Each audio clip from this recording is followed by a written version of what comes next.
Just a technology check. Can you hear me? Yes. Can you hear us? Okay. I can hear you. Perfect. Thank you.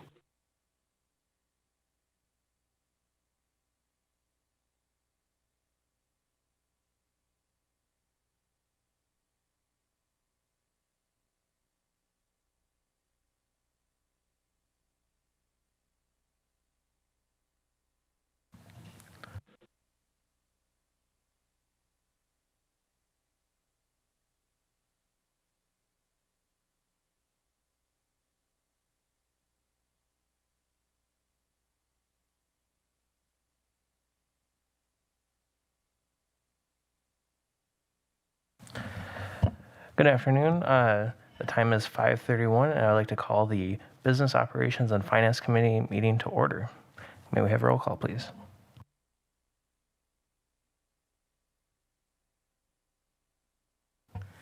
Spencer Anderson, Present. Sean Levy, Present. John Huang, He'll be joining late. okay.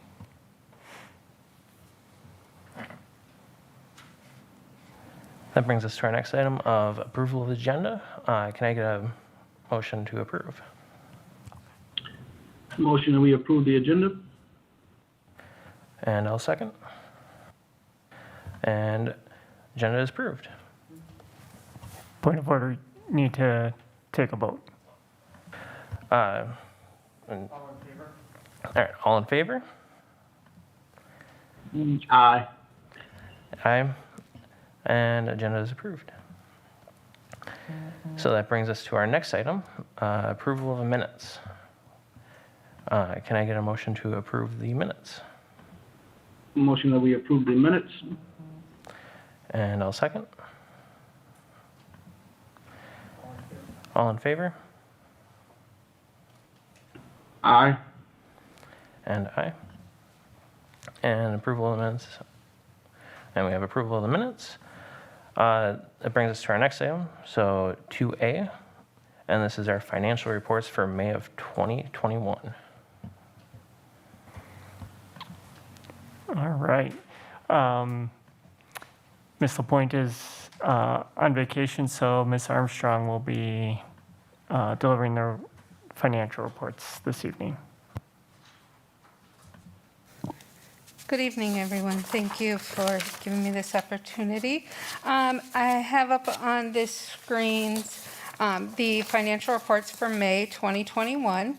At the primary summary sheet, in the Fund 10 revenue, you are seeing monies that we have received for reimbursement from ESSER claims. And in Fund 38 and 39, the $7 million expense is the defeasance that the board had approved previously. Okay, so as we scroll down to look at the revenue analysis with no grant funds, you can see we are trending pretty much on target of where we anticipate being. This time last year, we were at 59.99% of our budget expenditures, and right now we're at 61.27. So we continue to monitor to make sure that we are staying aligned with what our anticipations are. When we look at our expenses, again, we are looking at a new format as well, so that it isn't just so many numbers, and these would be available to people to see the detailed reports, but also be able to make more sense of just all the numbers in here. But again, if you look at last year's total expenditures, we were at 66.69%, and we're currently at 63.22%. The reasons for that is April had 3 payrolls, but May is putting us back on track. And then we will see the salary and fringe start to be booked in the summer payrolls for June. Okay. The cleaning services, which is our earmark, is down as well because of a delay in the billing process. Okay. On our grant funds, you'll see we are actually trending a little bit higher with 63.59 in revenues collected versus 62.5 last year. These are all contingent on the claim cycle of when we're claiming our funds.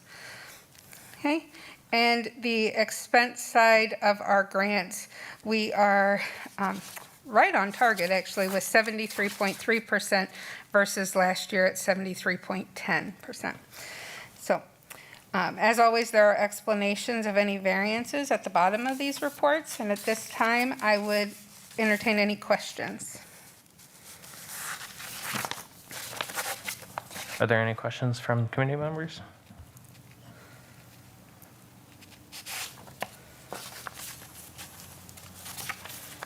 I see committee member Levy's shaking his head as no, No question. and I have no questions either.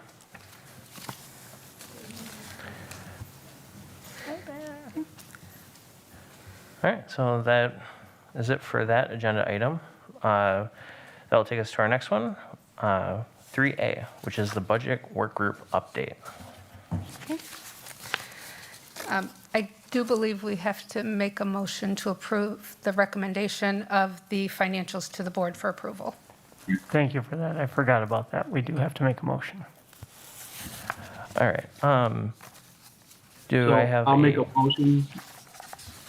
Go ahead. I move that we approve the May 2021 financial reports. And I'll second. All those in favor? Aye. Aye. And motion passes.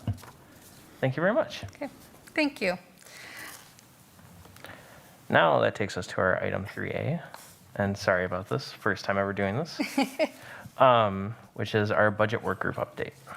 Okay, thank you again. I believe I'm just going to stand up here for a little while for this meeting. Wanted to just give the committee a update on how the committee, our community budget work group has been progressing through the last couple months. So I wanted to first explain the purpose that the committee has come to grow. We repeat this at every meeting, is the purpose of the budget work group is to gain the understanding of school finance and share that knowledge with others, engage in honest and respectful dialogue regarding the school district of Beloit planning and financial operations, and offer ideas and solutions for recommendations to administration and the Board of Education for future planning.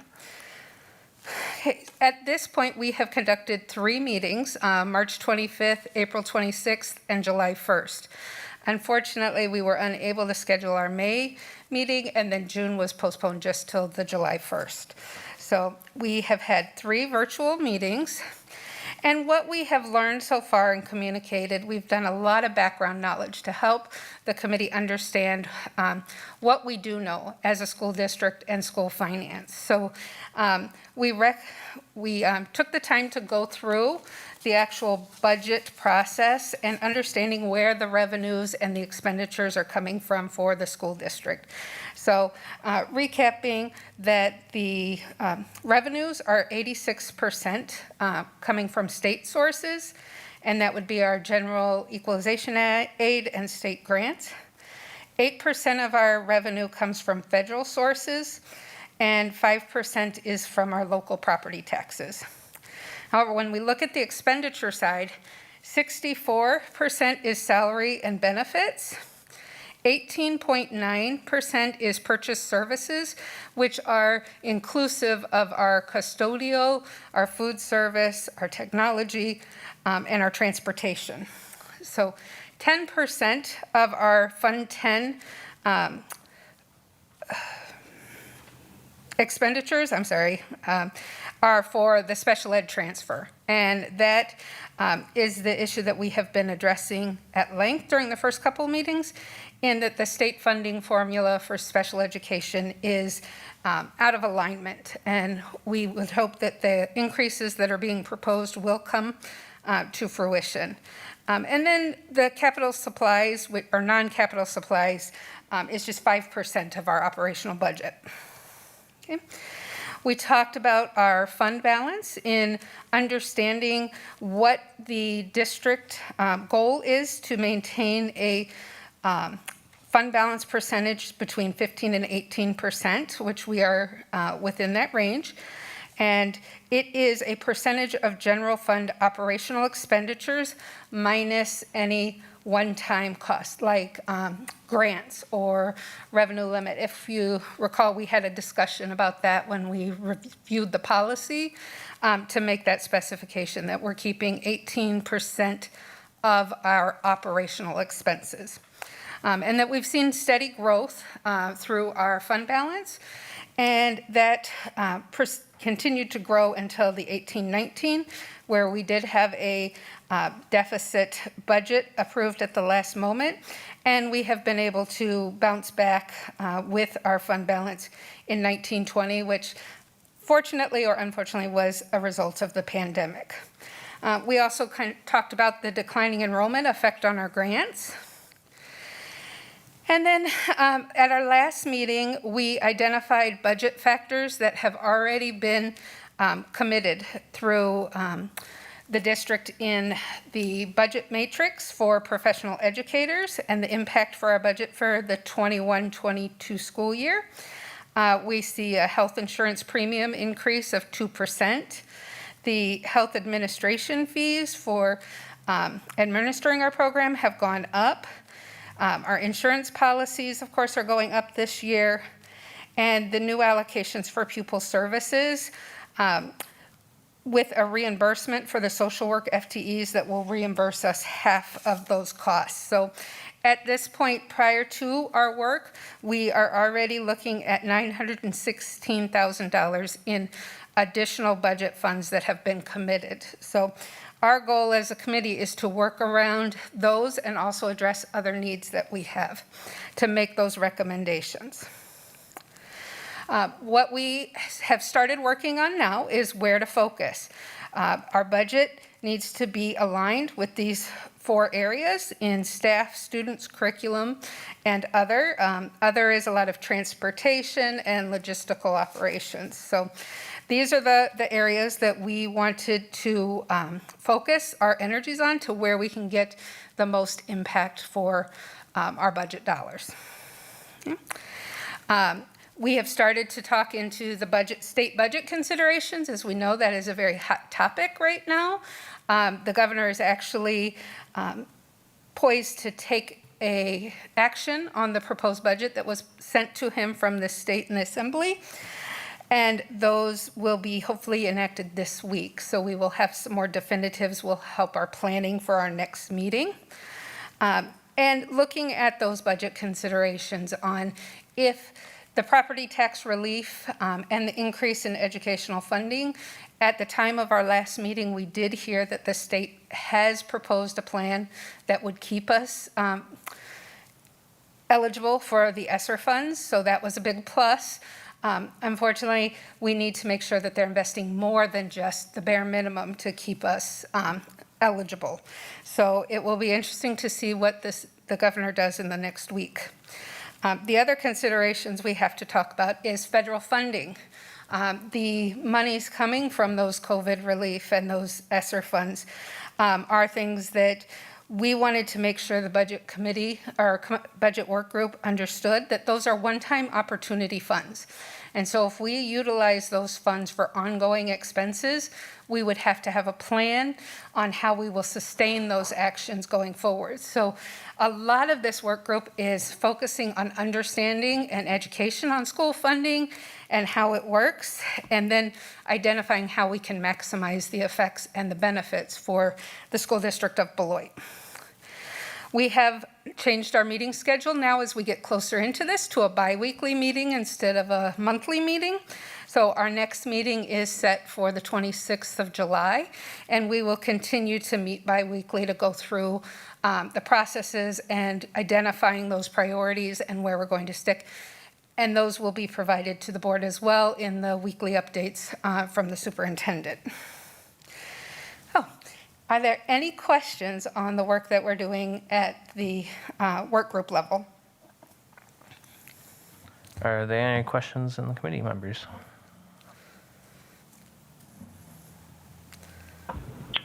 no questions from committee member Levy. All right, and I have no questions as well about this. And I gotta say thank you very much for giving us this update. The one thing I will ask is this possible to put the presentation onto board docs? Yes, it will be uploaded as we would. I was hoping to be able to add more information about the state budget. So I will have this available on the library as soon as the meeting's over. All right, cool. And I see that committee member Levy has a question now. All right. This is something I would probably bring up with Chairman Wong, but also Ms. Armstrong, since you're here. With this committee, the recap that you did of the work that you guys have already done was helpful. As you said, it'll be included in the superintendent's report or feedback to the board. You mean the weekly meeting? The weekly update that Dr. Keiser sends out? Yes. Okay, because now that you guys are meeting bi-weekly, kind of just a recap in slides like you did is helpful to help shape, understanding of the budget and the budgeting process for the district. So just wanted to say thank you. Okay. Thank you for the feedback.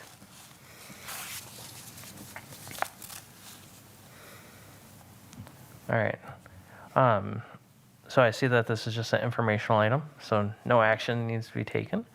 So I'm assuming we can continue to item 3B, so the committee purpose. Okay.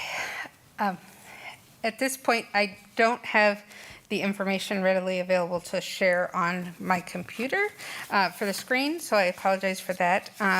But one of the conversations that was had with the committee chair was recognizing the purpose and kind of what the outlook looks for this committee.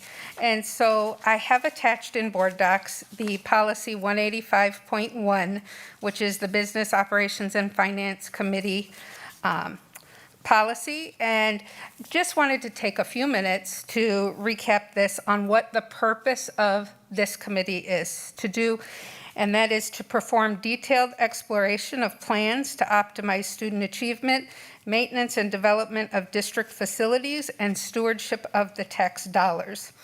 So some of the items that are included in this are hearing the administrative recommendations and study the plans of development for the budget quarterly or more often as needed.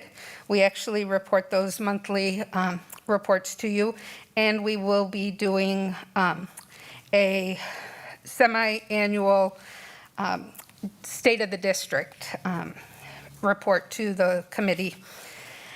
We also will be doing those monthly reviews of revenue and expenditures.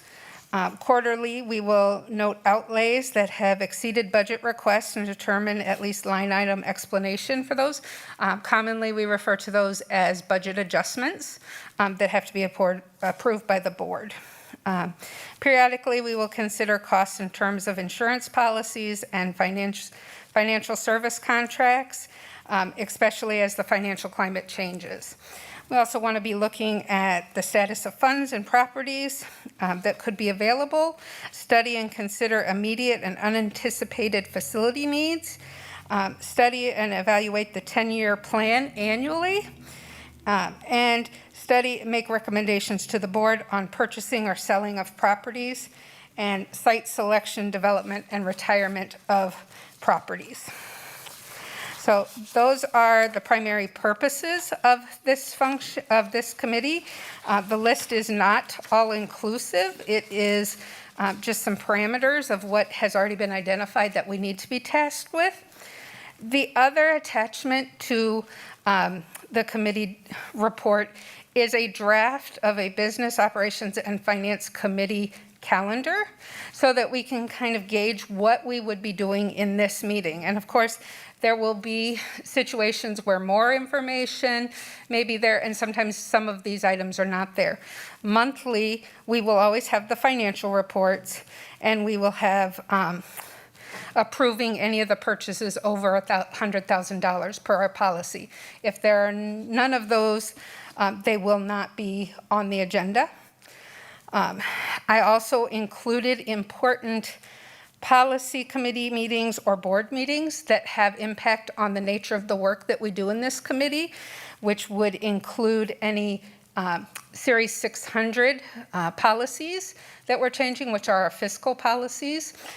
So we do actually have some coming to the board tomorrow, and that will be reviewing our depositories of where we do banking business with.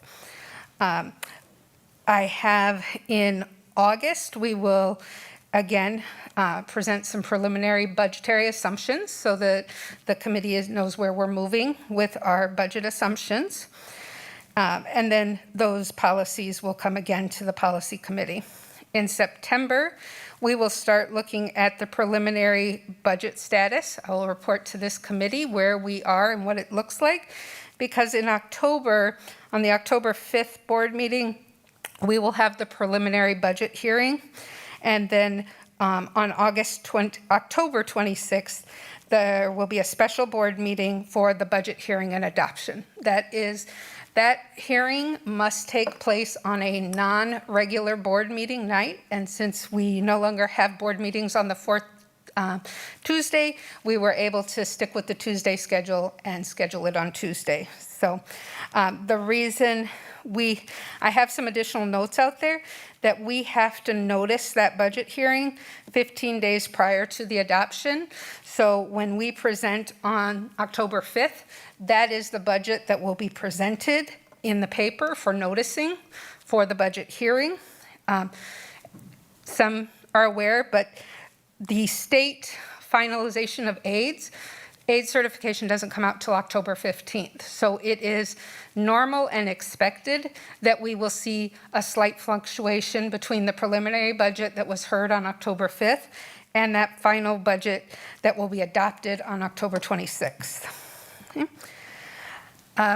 The rest of the months we have just our regular financial approval of purchases.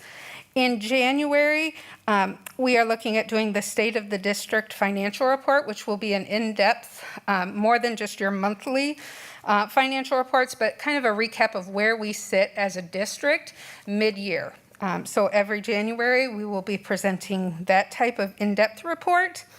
And in February, we will add the capital 10-year improvement plan for the review and approval of the committee looking forward, which is necessary to have our Fund 46 and continue to do our planning process.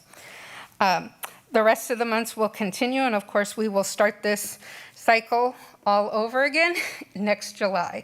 So I am positive there will be other things that come up to this calendar, and will be a living document, but this was kind of a first view of what we anticipate to accomplish in this meeting going forward. Are there any questions?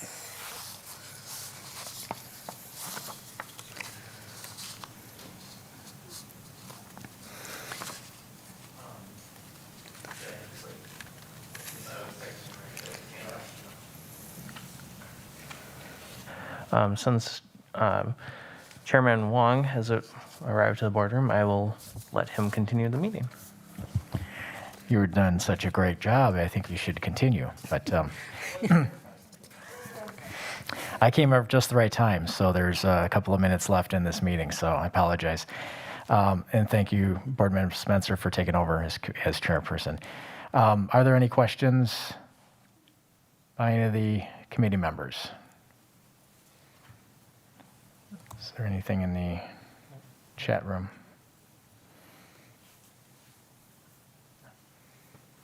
Okay, hearing none. Thank you, Ms. Armstrong, for putting all this together, especially the calendar. It kind of keeps us in tune as far as what's to expect for the year.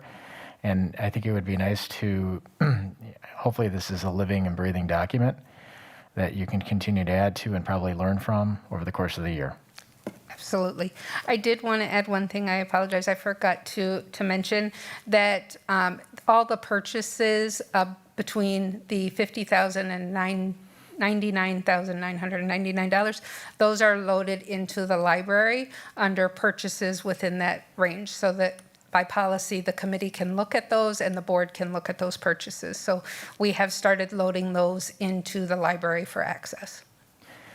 And that's something that maybe I'll be bringing up at the report, the monthly report, just to kind of remind people so that if they're looking for stuff like that or they wish to, they can. Yep. And I intended to include that. I apologize, I Oh, forgot that's okay. to Thank you. mention that. Appreciate that. So, thank you. And I would say that's also where the check registry is. So in keeping with common practice, we're keeping everything in one location for ease of access. So it'll be good when we bring that up, that will also remind board members in the community of that as well. Okay. It may not be a bad idea, and I might take you up on a refresher on this, just to kind of walk through it if I need some help with that as time goes on. And I guess any committee members that would like to do that should do the same. Okay, so that was the committee purpose. Appreciate that. And I guess that I came at just the right time, the next meeting date, right? So I am showing August 3rd. So the next meeting date, August 3rd, 5:30 will be the time of that. And we will be, once again, keep in mind for community members and committee members that this is the first evening of the new format. So we're going to be crawling before we're walking and walking before we run. So there will be information coming out, and as we are approving things, there is a definite cycle that we have. I think that the organization of this hopefully will be adopted quickly and make things more streamlined going forward. All right, with that being said, do we have a motion for adjournment? So moved. Second? Okay, we have a motion and a second. All those in favor signify by saying aye. Aye. Aye. Opposed? Motion carried. Okay, thank you all, and we'll see you next month, August 3rd at 5:30.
Hi, good evening. The time is now 6:30, and at this time, I would like to call our meeting to order. This is the Human Resource Committee meeting.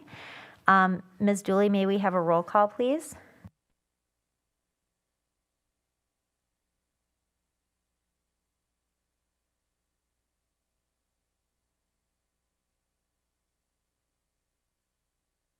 Spencer Anderson, Present. Maria Delgado,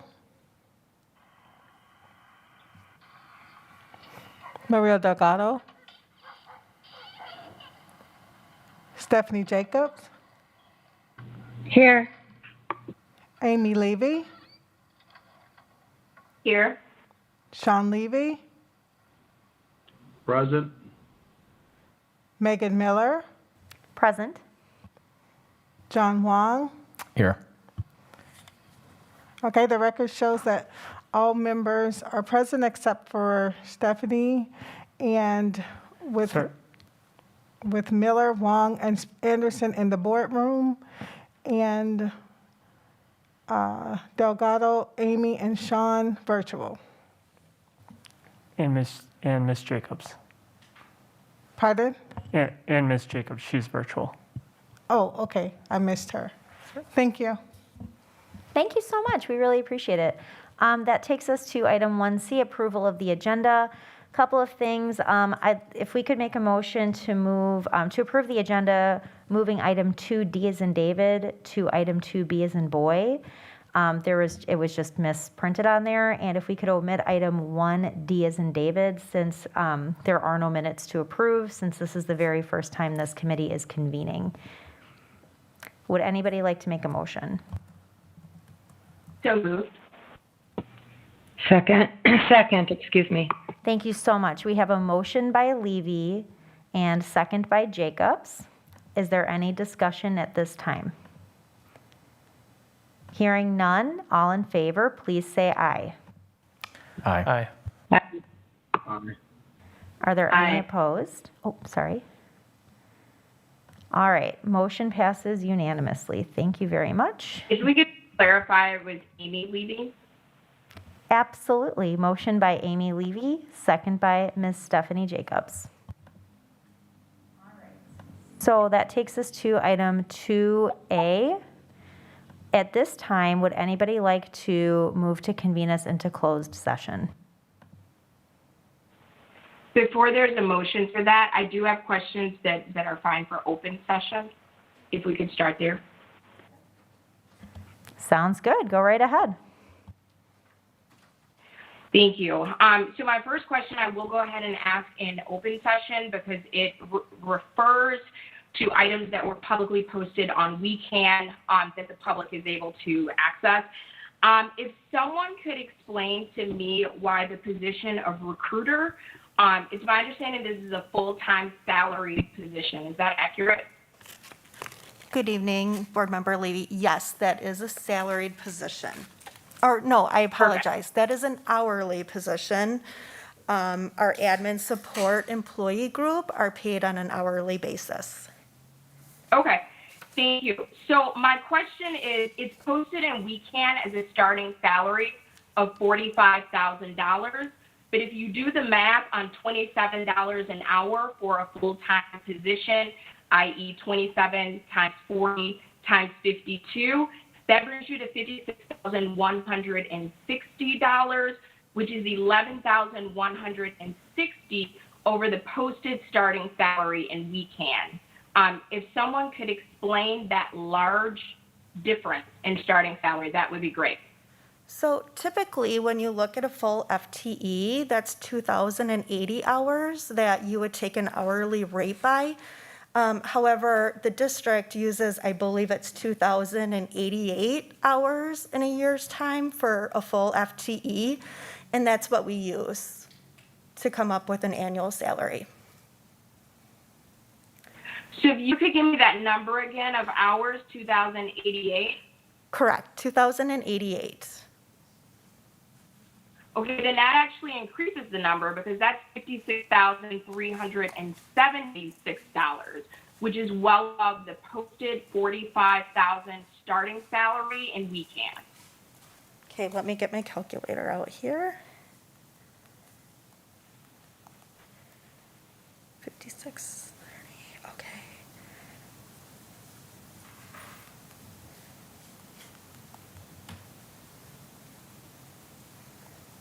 Okay, so I'm sorry, do you want to clarify the question for me? Because you're right. I don't know if I could be more clear. I'm happy to repeat the question. So first I asked if this was a full-time position, and I believe the response was yes. And then you offered clarity saying that it was 2,088 hours. So 2,088 times 27, which is what's listed as the hourly rate, is $56,376, which is well above the $45,000, which is the posted starting salary in weekend.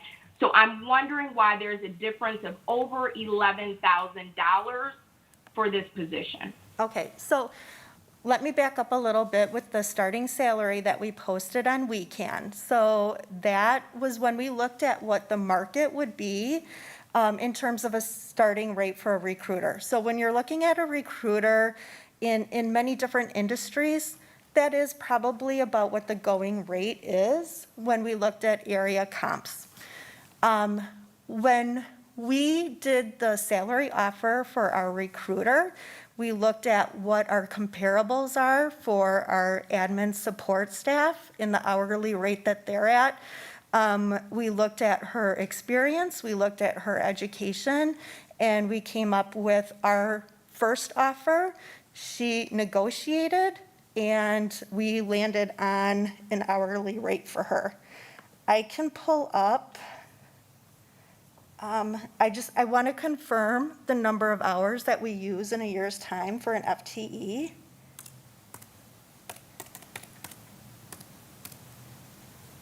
Pull myself up here.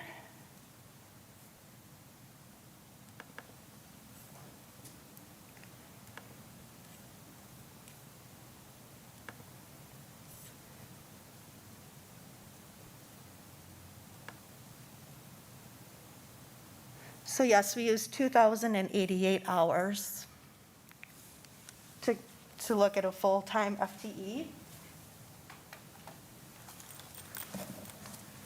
So, and I do want to share that we did also hire somebody in within our department at $27 an hour with the same education level. So when we looked at compression issues and making sure that we are avoiding compression issues based on the experience and education that she had, that offer is where we landed. So let me ask you this. The other person that you're referencing, when was that person hired in? And a ballpark is fine. And while you're getting that information, my concern is this feels like the coaching issue to me. The posting starting salary was $45,000. I just want to go on record. I think all salaries need to have ranges so we know what we're working with, because if you post a starting salary of $45,000 and you come back with a starting salary of $56,376, that's a huge difference that is concerning to me. So if you could give me that information about the other person you referenced who's making $27 an hour, when that person was hired on, that would be helpful. Sure, that person was just hired maybe a few weeks ago. We'll get that date for you. And please keep in mind that we do recognize that this employee group is one of the groups that we have identified. So when we work with our compensation consultant on either creating ranges or what the best compensation philosophy would be for this employee group, this group is definitely on the list. Well, hopefully all of our employee groups are on that. But here's my other concern, and then I will yield the floor to other committee members who may have questions.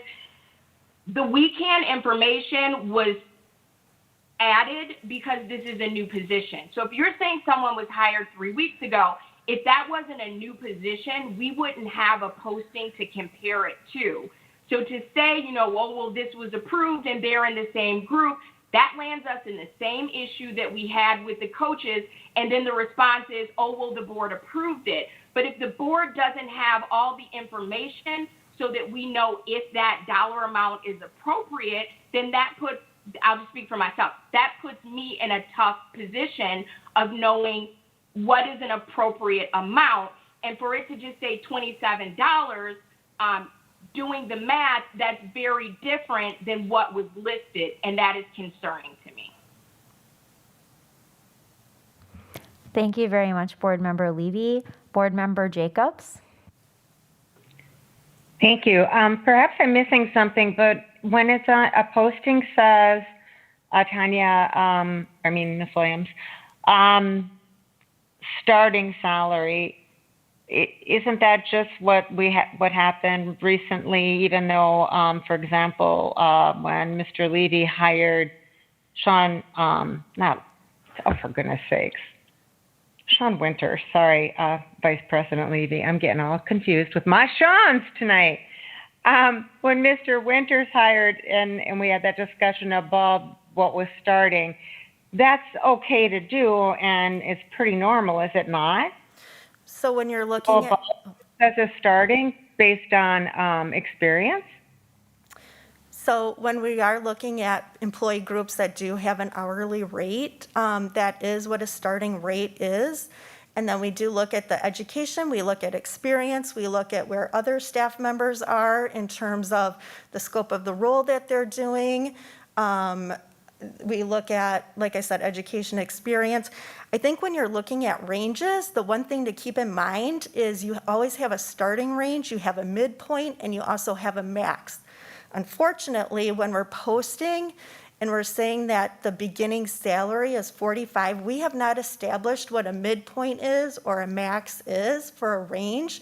And so we're really truly working off the hourly rates that we do have as a starting, but then looking at the education, the experience, and what our other staff members are at in roles that are similar to those roles. Thank you. So if I'm understanding all this correctly, then it's not that concerning that this person was hired at a rate higher than was stated as starting, correct? I truly believe the scope of this role is a really important role in this district. She's bringing with her a wealth of experience at higher education in terms of building pipelines. And so the networking that she will be able to build with the universities and the colleges and community partners, I think will bring a lot to this district.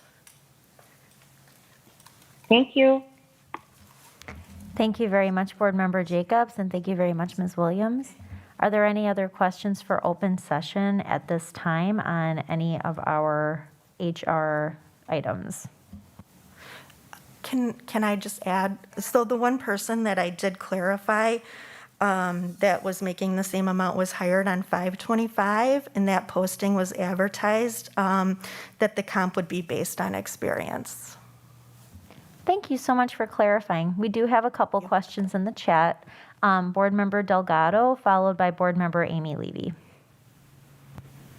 So it's not really a question, but it is just a comment. With the experience of, hiring, I really do not see this to be concerning either, only because the position is granted to give, that flexibility of being able, to up the wage. I understand what Ms. Williams is saying, how, you started out, when you promote a position or when you're advertising a position, you obviously have to start in that starting range. But then, based on experience, based on, whatever skills sets they bring, to the table. I mean, I think it's fair enough to say that we want skillful people and we want to make sure that we hire those skillful persons that have the experience and that have, the good skills to bring to the table.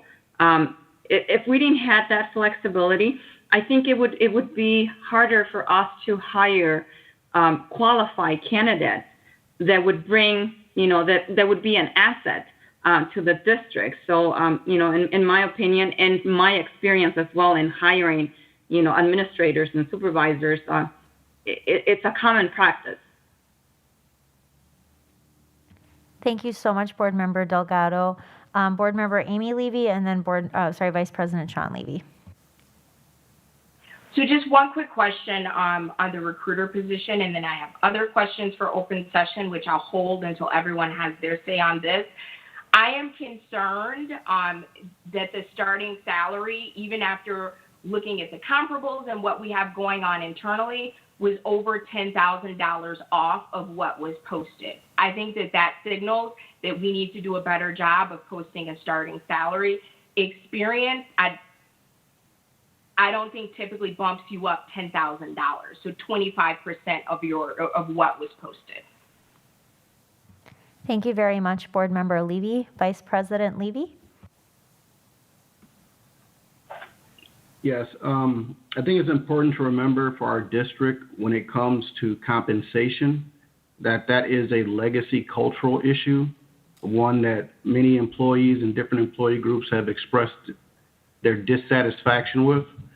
So I know that the compensation study is underway, but even as we continue to move forward, when there are different roles that are presented and these types of discrepancies come up, that kind of hits to the issue where things have been a problem in our district.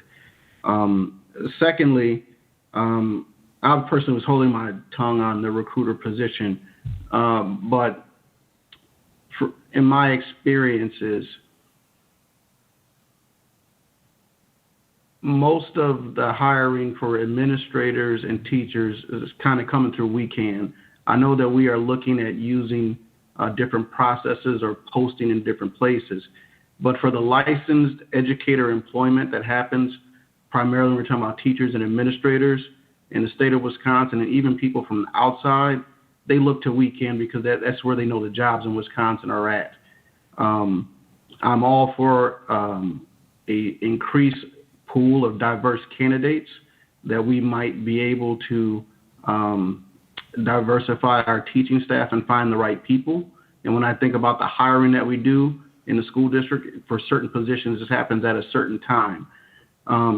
So the question I have about the recruiting position is, other than the way that teachers and administrators have used WeCan to find employees, what else is the recruiter at $56,000 doing? So in this position, I'm sorry, is that an echo? Okay. So in this position, the recruiter, really that primary focus is on recruiting for our district. Right now, we have a process, our processes in place are where our hiring leaders, our principals, our directors, administrators are driving a lot of the screening processes within WeCan.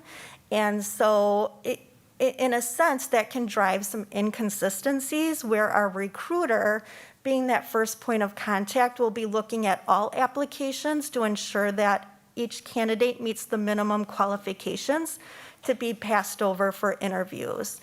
And so with this person also being the primary contact, building those pipelines, networking, the marketing piece, using social media.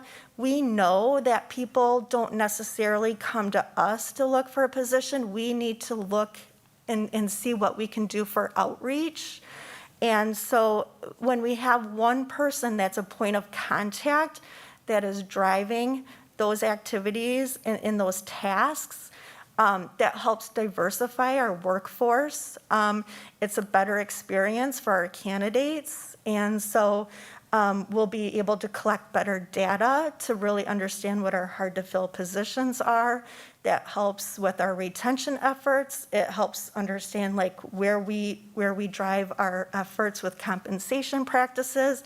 So this person is really a key stakeholder in our HR department and in our district as a whole, as they network with our hiring leaders to understand the unique needs in their buildings and how to recruit, so that way they're driving student achievement and really driving a diverse workforce as well.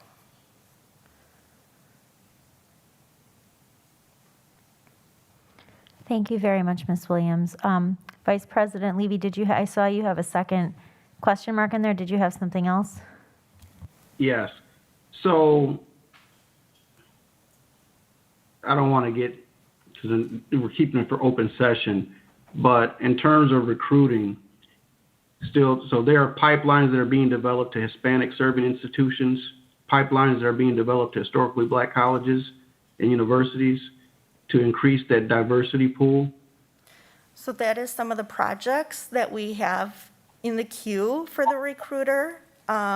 We also have where we have a lot of job descriptions that need to be cleaned up. That project is in the queue as well.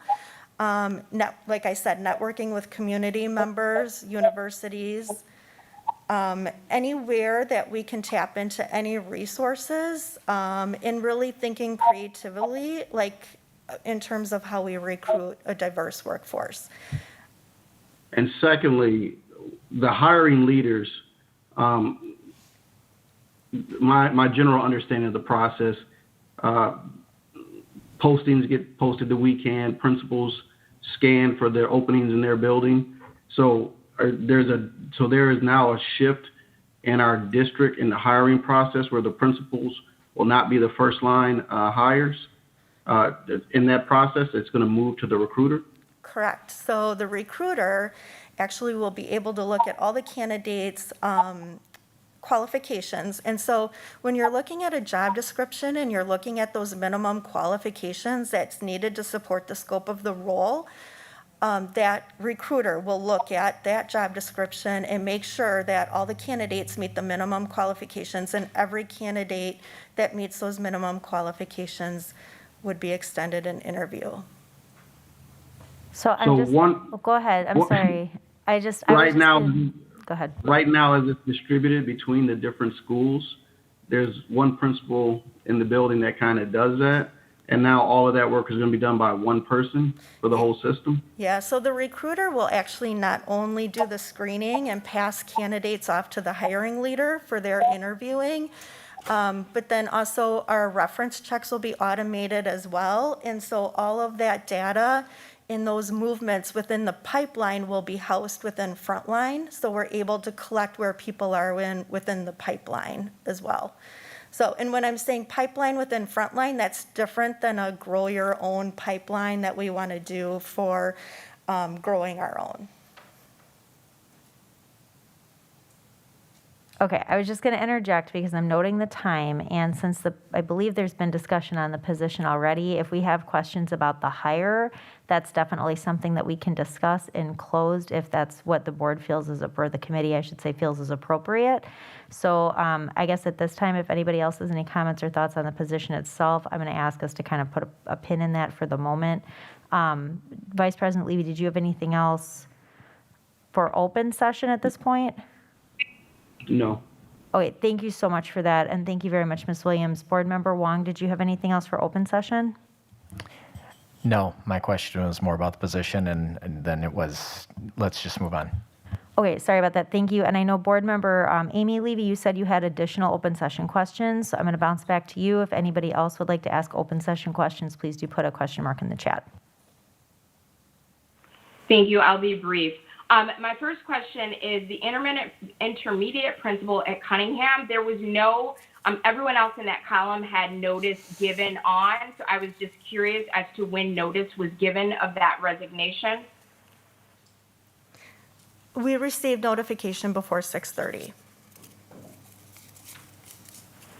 Okay, not PM, but June 30th. Got it. All right. Thank you. And then my other question is on the second page, the header lists retirement, resignations, and layoffs, but for the health room assistant position, it said ended employment, CMA certification. Since that is not one of the items on the header, I just wanted clarification on that, and feel free to hold that if the clarification requires us to go into closed session. Yeah, that would probably require closed session.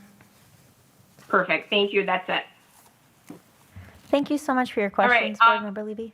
Go ahead. Oh, please continue. I'm sorry. I move that we convene the Human Resources Committee into closed session pursuant to Section 19.85, Parent 1, Parent C of the Wisconsin State Statute relative to considering the employment, promotion, compensation, or performance evaluation data of any public employee over which the governmental body has jurisdiction or exercises responsibility. Second. Thank you. We have a motion to go into executive session moved by Board Member Amy Levy, seconded, I believe, by Vice President Sean Levy. Is there any additional discussion at this time? Hearing none, Ms. Dooley, could we please get a roll call vote?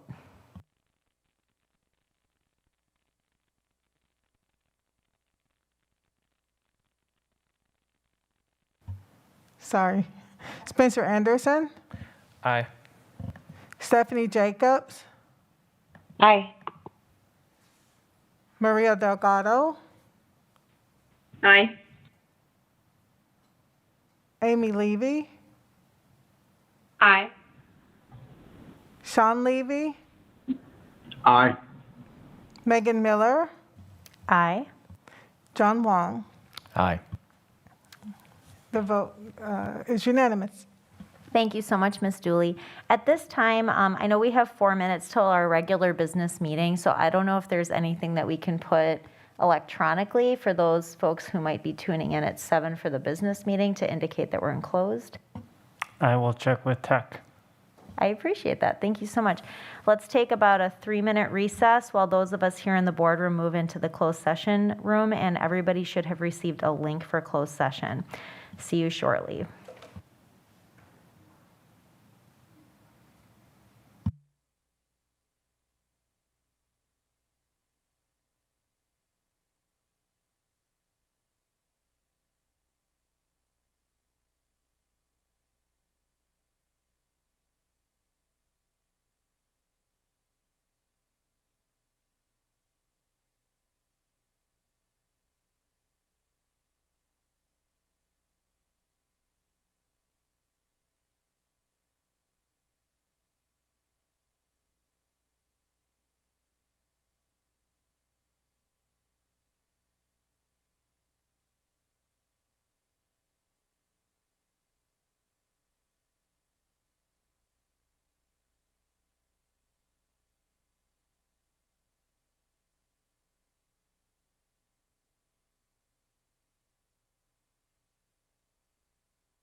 All right. No, it's okay. All right, good evening. It is 7:31. We have reconvened into open session. We are still in our HR committee meeting for those who may have tuned in. So that brings us to item 2, what we switched it in the beginning, so it should be item 2D, which is employment recommendations. So at this time, I'm looking for a motion to separate some things out. Would anybody like to make that motion? Go ahead, Board Member Levy. Thank you. A quick question before we move to that. On the interview panel diversity report, I is listed as a designation, and I just want clarity. I didn't want to assume. I refers to. I'm sorry, I didn't hear your question, Board Member Levy. No problem. I can repeat. On the interview panel diversity report, there is a designation of I, and I didn't want to assume, so I refers to. That would be Indian Island Pacific. Okay, so Indian from India, not American Indian, i.e. Native American. So under EEOC in those codes and guidelines, that's what we follow for our reporting purposes, and it's Indian/Indian Pacific. Perfect. If we could just put the code at the bottom, I think that would be helpful. Okay. Thank you for so that. much. I move approval of employee recommendations Exhibit 1, excluding the recruiter position. Thank you. Is there a second? Second. Okay, we have a motion by Amy Levy and a second by Sean Levy to approve the employment recommendations as listed, excluding the recruiter position. Is there any discussion at this time?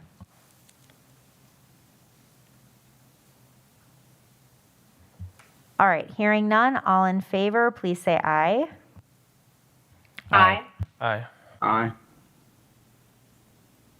Aye. Are there any opposed? Nay. All right, motion passes with 6 ayes and 1 nay. All right, is there any additional action that we need to take this evening for our Human Resource Committee meeting?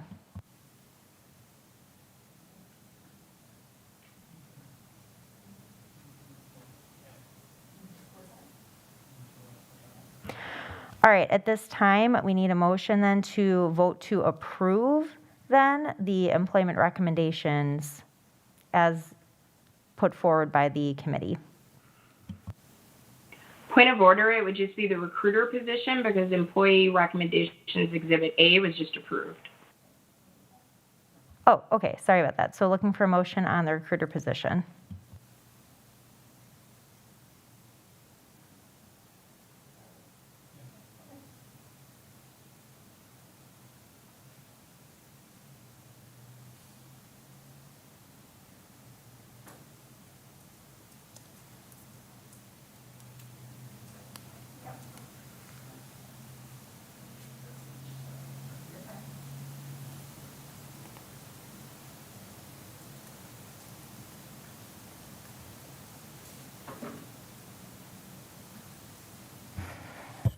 Move approval for the recruiter position as indicated in the Exhibit A. Is there a second?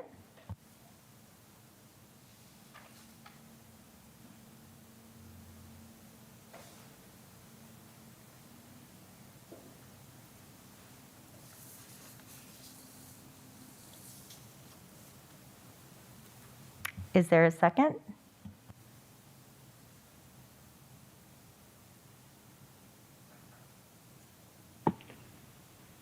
May I ask a question before the second? If there is a second? I think we need a second and then we can go to discussion. Okay.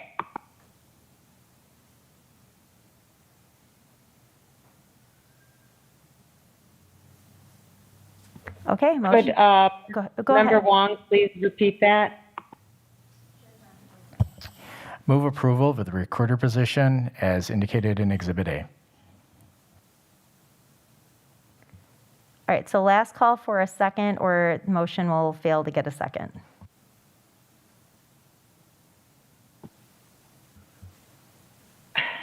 Okay, so motion fails to get a second. Board Member Jacobs, did you have a question at this time? Yeah, I guess I'm really confused. So I thought that we were approving all the employment recs except for the recruiter position.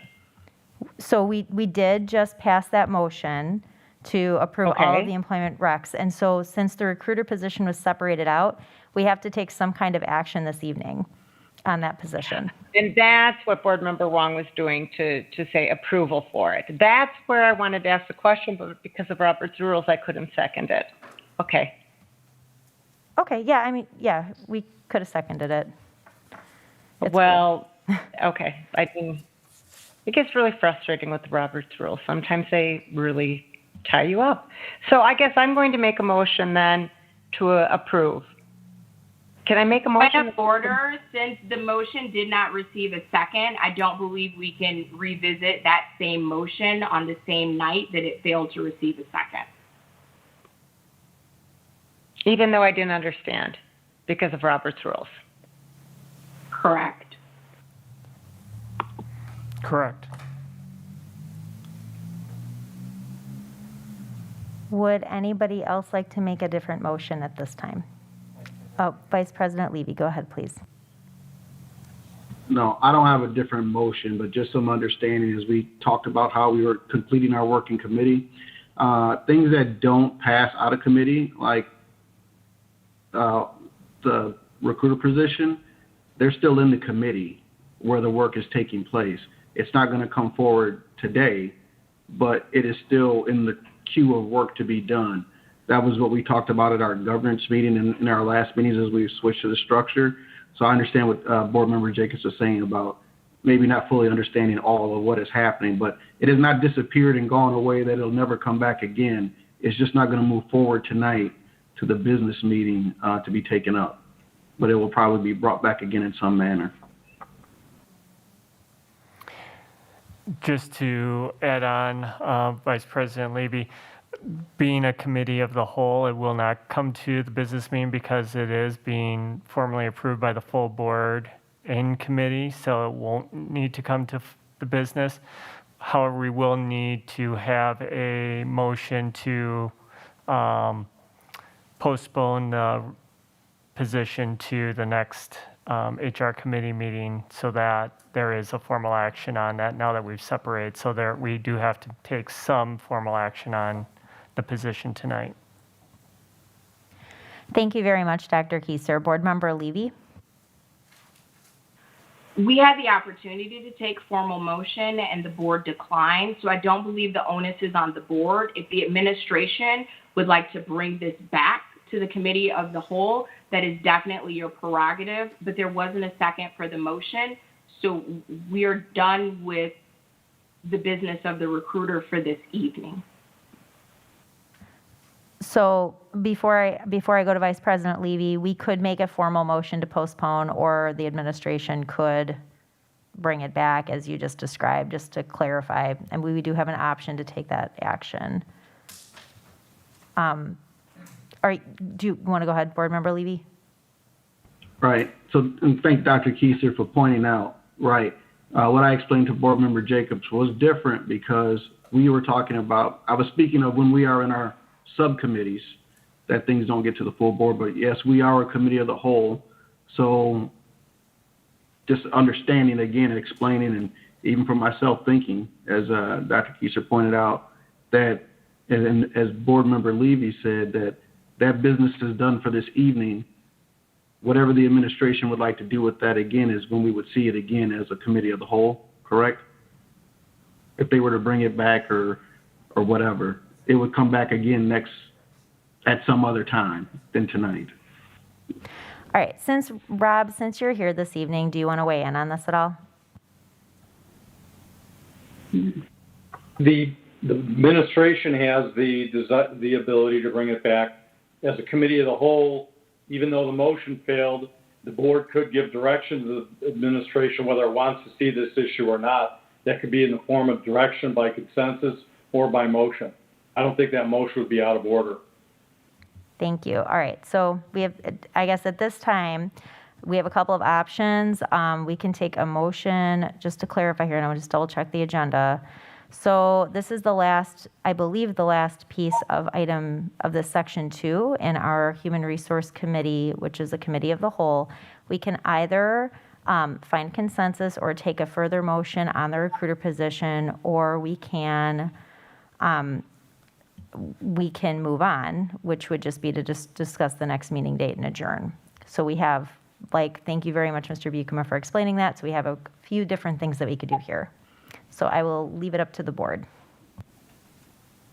Could you please repeat those? President Miller, you were going in and out a bit. I apologize. I'd be more than happy to. So just to summarize back what Mr. Buikema described, and please interject if I misrepresent, we could either find consensus around directing the administration to bring this back at a different date, or we could take a formal motion to postpone until the next date, or we could take no action, which is what Board Member Levy was describing earlier, and the administration is absolutely free to bring it back. So those are sort of our three options as I understand them. Board Member Jacobs, do you have a question? No, thank you for the clarification. No problem. Oh, go ahead. Sorry, Vice President Levy. I'm for consensus on taking no action on that item tonight. I make a motion that we postpone till the next meeting. Is there a second? Second. All right, we have a motion by Board Member Jacobs, which is with the second by Board Member Delgado, to postpone the item to the next meeting. Is there any discussion at this time? Board Member Levy? Oh, I was just going to ask for clarification because the motion was to postpone for the next meeting, and I wasn't certain specifically what Board Member Jacobs was wishing to postpone. So if President Miller surmised it accurately for you, Board Member Jacobs? I believe so. I'm asking to postpone the recruiter position until the next meeting. Perfect. Thank you for that clarification. All right, thank you very much for the question. Does anybody else have questions or discussion at this time? No, but I would like a roll call vote, please. No problem. Is there any other discussion at this time? All right, Ms. Dooley, would you mind giving us a roll call vote? Not at all. John Wong, Aye. Megan Miller, Aye. Sean Levy, Nay. okay. Spencer Anderson, Aye. Maria Delgado, Aye. and Stephanie Jacobs. Aye. Did we get Amy Levy? Okay, I'm sorry, Amy Levy. No problem. Nay. Thank you, sorry about that. Not a problem at all. Thank you very much. So motion passes 5-2 at this time. So it looks like, are there any other, I think we've exhausted our discussion items for employment recommendations section 2. So unless I'm missing something, we're going to go on to the meeting closing. So here, I'm switching screens, so let me just make sure I didn't miss anybody. Nope. Okie dokie. So the next meeting date will be held on July 20th at 6:45 p.m. It will be held a little later to accommodate the legislative session that will be that evening. Is there anything else before we take on a motion to adjourn? Can we go ahead and suspend policy because policy does have a start date for 6:30 for the HR committee? Sure. Is that action that we need to take this evening? We can.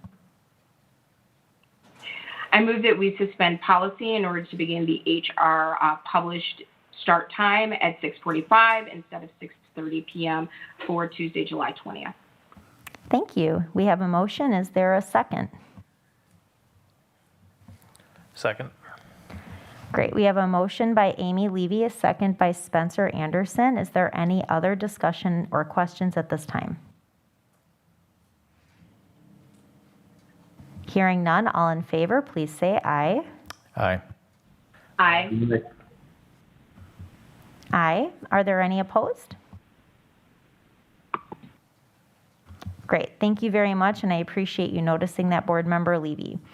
All right, so it looks like we are ready to adjourn. Is there a motion to adjourn?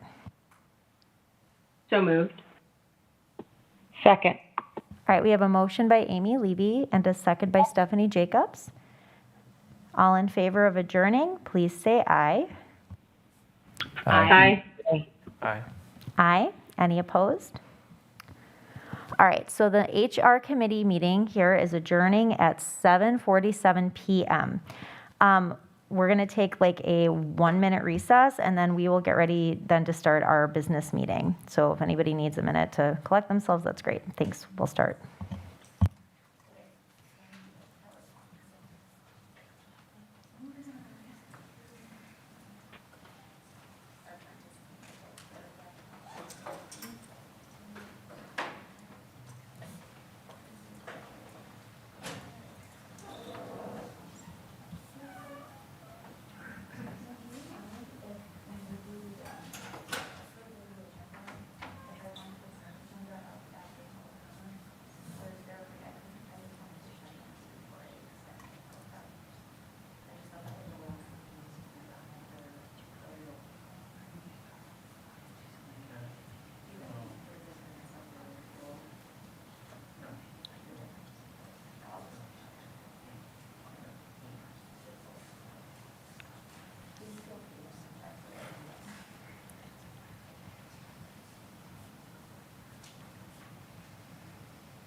All right, so the time is 7:49, and I'd like to call our regular board business meeting to order at this time. Ms. Dooley, may we have a roll call, please? Yes. Give me one moment, let me get to that meeting.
Okay, John Wong, Here. Maria Delgado, Present. Stephanie Jacobs, Here. Sean Levy, Present. Spencer Anderson, Present. Megan Miller, Present? and Amy Levy. Here. Thank you very much. So before we get started, I'd like to start us with a public announcement. The Board of Education would like to let our families and viewers know that our board meetings are being simultaneously interpreted. You can watch the Spanish interpreted meeting through the link found at the board website under the Watch Meetings tab with tonight's date, which is July 6, 2021. In order to accommodate this interpretation, we will be monitoring the pace of our meeting to allow time for the interpretation. And I would like to remind our board members and others speaking to remember to speak one at a time. Thank you so much for your consideration and understanding. At this time, we are on item 1C, approval of the agenda. Would anybody like to make a motion to approve the agenda?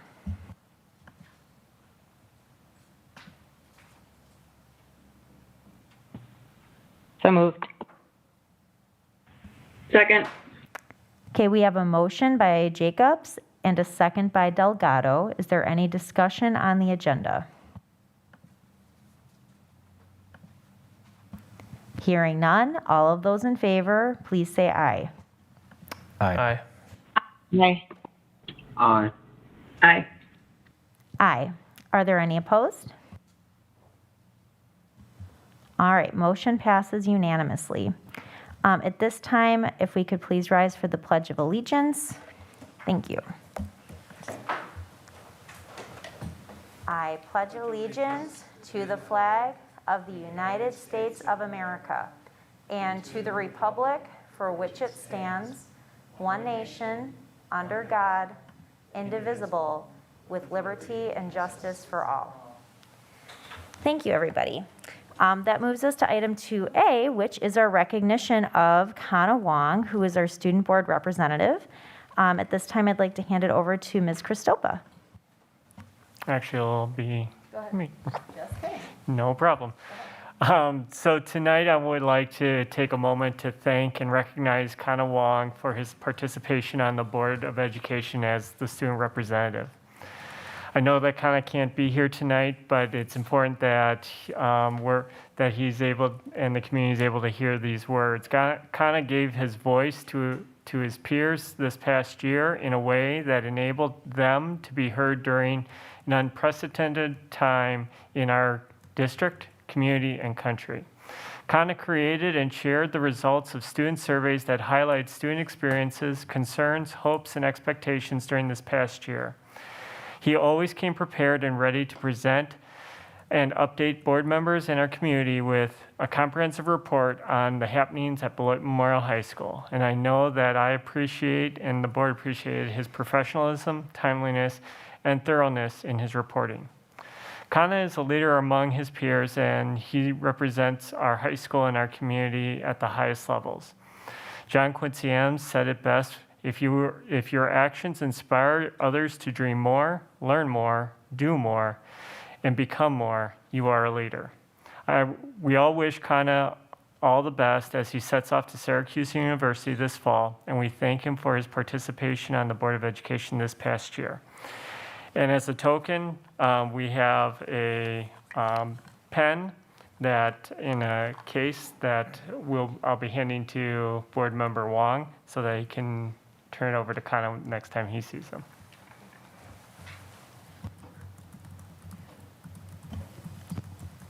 Thank you, Dr. Kieser. Thank you for your beautiful words. And yes, we all would love to thank Kana for his excellent service this past year. All right. At this time, that moves us to public comment, which is item number 3. Is there anybody here in person wishing to make a comment this evening? Yes, we do have 2 that are present to make comments, and we also have an email. Perfect. Thank you so much. So we're going to start, out of courtesy to those who are here in person, we're going to start with those who are here in person. Then we'll move on to our email if that's okay. And before we get started, let me make sure I can read our stuff here. Okay. So let me just scroll down. Okay. So before we get started, citizens are welcome to attend all open meetings of the Board of Education. Robert's Rules of Order will be followed at all times. Persons attending board meetings are expected to conduct themselves in a respectful and courteous manner that models appropriate behavior for our students. Persons wishing to comment are expected to comply with the following norms in order to maintain a respectful and orderly meeting and to protect all persons, including members of the public, district employees, and district students from personal attacks or discussion of confidential matters in a public forum.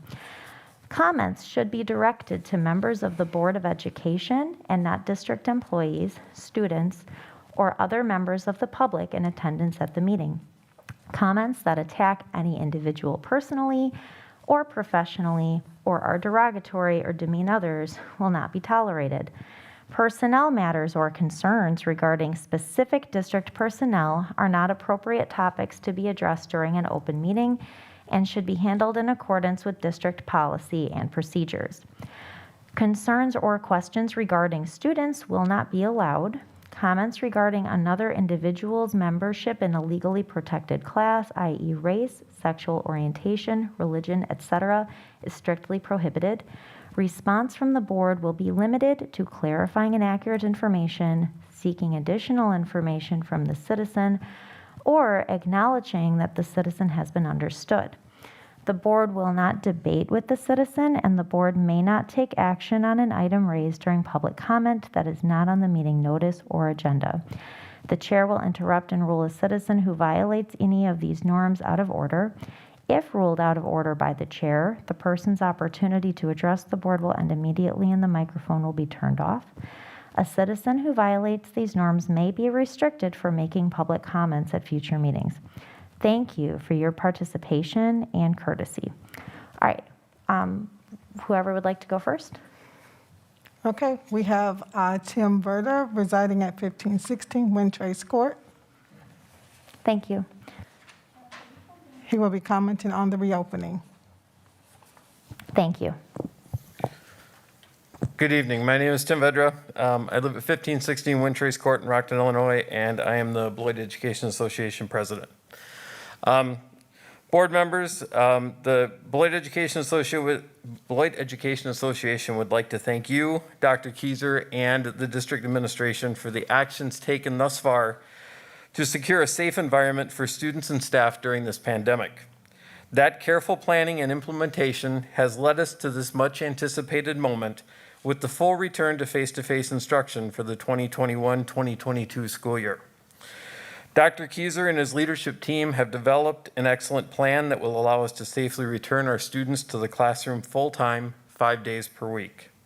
He has sought input from staff on the plan and has listened to and answered questions and concerns that have been brought forward during the staff listening sessions. The presentation you will hear tonight from Dr. Keyser is comprehensive, adaptable, and keeps student and staff safety at the forefront. The Beloit Education Association supports this plan moving forward and encourages the Board of Education to give Dr. Keyser the ability to make changes to the plan as CDC, Wisconsin DHS, and Rock County Health Department guidelines would dictate. This pandemic is not over, but vaccinations are now available to a large portion of our students, and it appears that soon students under 12 years of age will be eligible for vaccinations. From what we have learned over this past year, the availability of vaccines, and with continued vigilance, the 2021-22 school year can be held safely under the guidelines of the plan being presented. Again, we thank you for this time today, and as always, we are Beloit proud.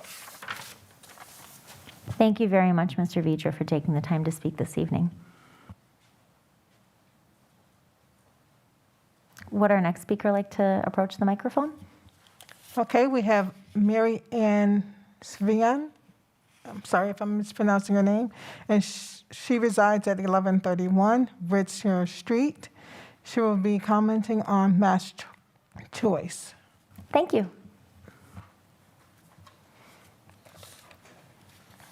Hi, I support Dr. Kieser's plan, but I think it should include all of our. Oops, sorry. Okay. I support Dr. Kieser's plan, but I think it should include all of our district schools, including elementary schools, to have mask choice. It's so important for children to show expressions and to see expressions of their friends and teachers. It should not be forced to make them wear masks. It should not be bullied, they should not be bullied into wearing them. They and their parents should have the choice to decide for themselves if they should wear masks to school or not. Follow the science. Young children are at a very low risk for getting COVID. Certainly not enough to continue forced masking at school when they don't have to wear them anywhere else. Shopping, eating out, church, etc. All surrounding school districts have ended their mask mandates. Janesville, Milton, Clinton. It's time for you to end yours. Give our students and parents choice to decide to wear masks or not. Thank you. Thank you so much, Ms. VM, for coming out to share your thoughts with us this evening. If you'd like to read our email, please. Thank you. We're ready for the email now? Okay. We have an email that was presented by Pamela Charles, who resides at 2227 Carnforth Place. And the email reads as follows. At the June 22nd board meeting, a board member made very derogatory remarks about a man who has served this district well for many years. This was a violation of board norms, specifically board norm number 3 regarding professionalism. We treat all people with respect. Such remarks could put our district in legal trouble, and behavior like this certainly does not help the image of the school district of Beloit. I'm going to interject because I believe we have a policy here that says that comments that attack any individual personally or professionally. What do we have, Dr. Kieser? What are your thoughts? We do have that as a norm, and so it would be appropriate for any board member who feels that norm is violated to interject and to voice their concerns to the board president. Yes. All right. I do. Yeah, so I think at this time, would you mind forwarding that so the board could read it? Yes. But I don't think that it's appropriate given our public comment parameters. Thank you, Ms. Dooley. Thank you. I will make sure that it gets forwarded to all board members at the conclusion of tonight's board meeting. Thank you very much. Are there any other public comments at this time? All right, so hearing none, we are going to move on to item 4, which is an update on the expulsion options and training. Thank you, Board President Miller. So I have Rob Bukema here tonight to continue to support the board in building out its transition to holding all expulsion hearings moving forward. Wanted to provide, again, an opportunity for continued discussion, to give an update on the board expulsion training process, and then also provide, Rob and I believe we have a solution to present to the board for the event that while we are in transition, how do we support the board if any expulsion cases were to happen between now and when the board is trained and feels confident to assume that role. So before we get into the question piece, I will address an update that I took on from the last board meeting. The board expulsion training will be scheduled for July 27th. Time to be 5:30 to 8:30. And Rob and his team are aware and are in the process of building out plans for that. Now, the plans that the board have in front of it are such as starting from beginning to end, going through the entire process. And really the question that the board can have tonight or during the training is, does the board want a turnkey process, which Rob and his team are fully prepared and able to deliver on, or to customize any and all portions of that process to the needs and the desires of the board. So the intent of the training being 3 hours is to, if the board simply wants a fully turnkey process, that entire time can be going through that process, doing simulations of different parts of that process to gain background knowledge and experience. But the time can also be used to customize any and all portions of that process. Before I turn it over to Rob to acknowledge more about that, I do want to say that that turnkey process is in turn a process by which we can, Rob and his team can support the board between now and when the training is completed, and including until the board feels duly acclimated to assuming the process. So Rob and his team are available and able to, in the event of an expulsion, allow the board to take on the responsibility of hearing the case and deliberating on the case while taking a more extensive role in the logistics of running the case, running through the script, so that the board can, or until the board is trained and acclimated to the process. So with that, Rob, do you want to add anything before we turn it over to the board for questions? With regard to the interim process, so that the board feels if there's an expulsion, for example, that would occur or need to occur within the next couple of weeks before the training, what I wanted to do is make sure that you knew that we could support the board. You could come and you would be able to hear it and deliberate and decide on it. And I would not be in a role, or my colleagues would not be in a role of substituting our judgment for the board or being an independent hearing officer. It would be helping the board throughout the whole process logistically with the notices, the legal part, in order for you to effectively handle the expulsion without being fully acclimated.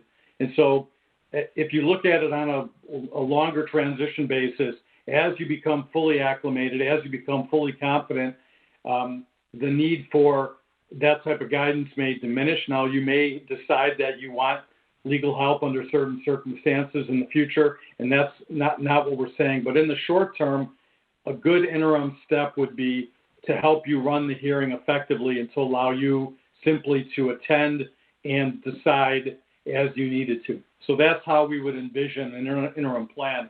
And I'm guessing that would be, if the orientation is at the end of July, by that time or relatively soon thereafter, you would be more acclimated. And so at least I'm comfortable saying we could definitely support you and you could feel comfortable coming to a hearing and we could effectively represent you and you could do what you needed to do. And then in terms of the training, I'm very open to whatever the board wants. From my listening and from the notes that I took and the outline we're presenting, we were thinking that we would outline the various steps and then the board would feed back to us about their comfort level and the customization of those steps and the documents and all the aspects of it. So that's what I figured. If you feel completely comfortable with the materials as presented, perhaps it would be more a quicker process, but I was thinking all the way along that you would give feedback and that we would take time to customize the process throughout. Thank you very much, Mr. Buchman. Thank you, Dr. Kieser. I know Board Member Jacobs was unable to join us last meeting, and I would like to give her an opportunity to quick share some of her thoughts and questions. And then it looks like next in the chat we have Vice President Levy followed by Board Member Levy. So Ms. Jacobs, go ahead, please. Thank you, President Miller. I just want a point of clarification, please. Backing up 2 weeks ago when the motion was made, what was the motion? What is the purpose behind what the motion was and what the purpose again for the public? What's the purpose of us taking over this? Board Member What do Jake. we hope to achieve? Yep. So I can answer the logistical part of the question. The motion, because the district has had an independent hearing officer for several years, up to and possibly longer than 20 years. Annually, by state statute, the board has to renew that resolution. The motion that was made was to not approve that resolution, and thereby resorting back to the default, which is that the board hears all expulsion cases moving forward. So that was the motion that was made, and the result of that action. Thank you, Dr. Kieser. So that, of course, passed. I'm still personally, as a board member, I get that it happened. I'm not sure why exactly we did it. And these are my concerns that I would like addressed at our training session. And I speak with the knowledge of going through the process as a principal over 17 years, so I'm quite familiar. Vice President Levy, I'm not sure you'd be the only other person, I believe, on the board that might have done it as well. And I have a lot of concerns. Actually, one of my greatest concerns is I feel that we're micromanaging. I think that a year ago, we asked as a board for administration to have training and to tighten up the whole administrative process, hearing process, and yet we haven't even given the administration a chance to show us what they've learned and how they're going to proceed with this. We already have the authority to veto any expulsion. And if my memory serves me correctly, well, yes, I know for a fact we have, as a matter of fact, used that power and vetoed at least one expulsion. Because, as I said, I'm so familiar with the process, there are many, many concerns. One, for example, would be inconsistency of board members at a hearing. I know we're still in the process, I believe, of deciding what will constitute a quorum. But, for example, depending on availability, perhaps one time it would be I'm just going to use last name board members, Wong, Miller, Vice President Levy, myself, and then the next time it could be different people. And I don't think that's a way to handle expulsions. I think the same people should be consistent, and that's not going to happen. With no knowledge of the process, that means that now the board is going to cost taxpayer money because we're going to have lawyers teach us what to do. These have always been positions held by lawyers and sometimes a judge. So there's going to be extra training. There's going to be more money that the district is spending on this. And again, I'm going to reiterate, we already have the power to veto an expulsion without going through any of this. Let's see. I'm very concerned about biases, either conscious or unconscious. We're not that big of a city, and pretty much there's ties to a lot of people. And I don't, even if someone, you could recuse yourself, but even if you did that, again, I think we're going to run into the problem of not having a quorum. And those are just off the top of my head concerns. As a principal, I know that it was never comfortable for me. It was one of the worst parts of my job, having to take a child to an administrative hearing and then possibly an expulsion hearing. And it was very uncomfortable. It was not fun. And we had somebody who was impartial to make that decision. And now we're placing ourselves in a position where we easily could we could easily mess something up inadvertently, and I'm worried about the legalities of it. And I would hope that at our training at the end of the month that all of these things are going to be addressed, and I hope that my colleagues are thinking about these things that I've said. And again, I'm not really sure what the desired outcome is going to be with all of this time, all of this effort, all of this money, all of this work, when we already have had the power at our disposal. Thank you. I appreciate you listening. Board Member Jacobs, really appreciate your thoughts, and I'm glad that we were able to bring this back up so you could participate in the discussion. I'm sure Dr. Keiser took notes as well, but I wrote down everything that you share, and we'll absolutely make sure that that is covered in our training that we undertake on the 27th. So thank you so much for your thoughtful contributions this evening. Vice President Levy. Thank you. Oh, you're welcome. Vice President Levy. All right. So several things. One, I don't believe that the decision we made is micromanaging. By the statute, it is our responsibility as a board to hear expulsion hearings. What Attorney Buikema explained to us is that for over 25 years or thereabout, for a very long time, the Board of Education of the School District of Beloit has not directly handled that responsibility. We have used a resolution and given that task to someone else, and then board members approved. They oversaw and either upheld or overturned the expulsion hearings that were decided. So instead of having someone else do our work for us, we have said that we would do that work. I think that when we look at our student conduct and as issues that have been aired in the community about that, I think this is a very proactive step for us as a board to have an understanding of the type of student conduct issues that result in expulsion hearings. I think that last year there were no students in the building until the fourth quarter. So we have a new superintendent and we have legacy processes that we have decided do not quite fit all that we want to become. So as a board, as we handle these expulsions, this is one way that we'll see some of those things. I do agree that taking students to an expulsion hearing, it is one of the worst parts of the job in education because no one wants to deny a child an education, a free and appropriate public education, but expulsion is not good for the child. It's not good for anyone.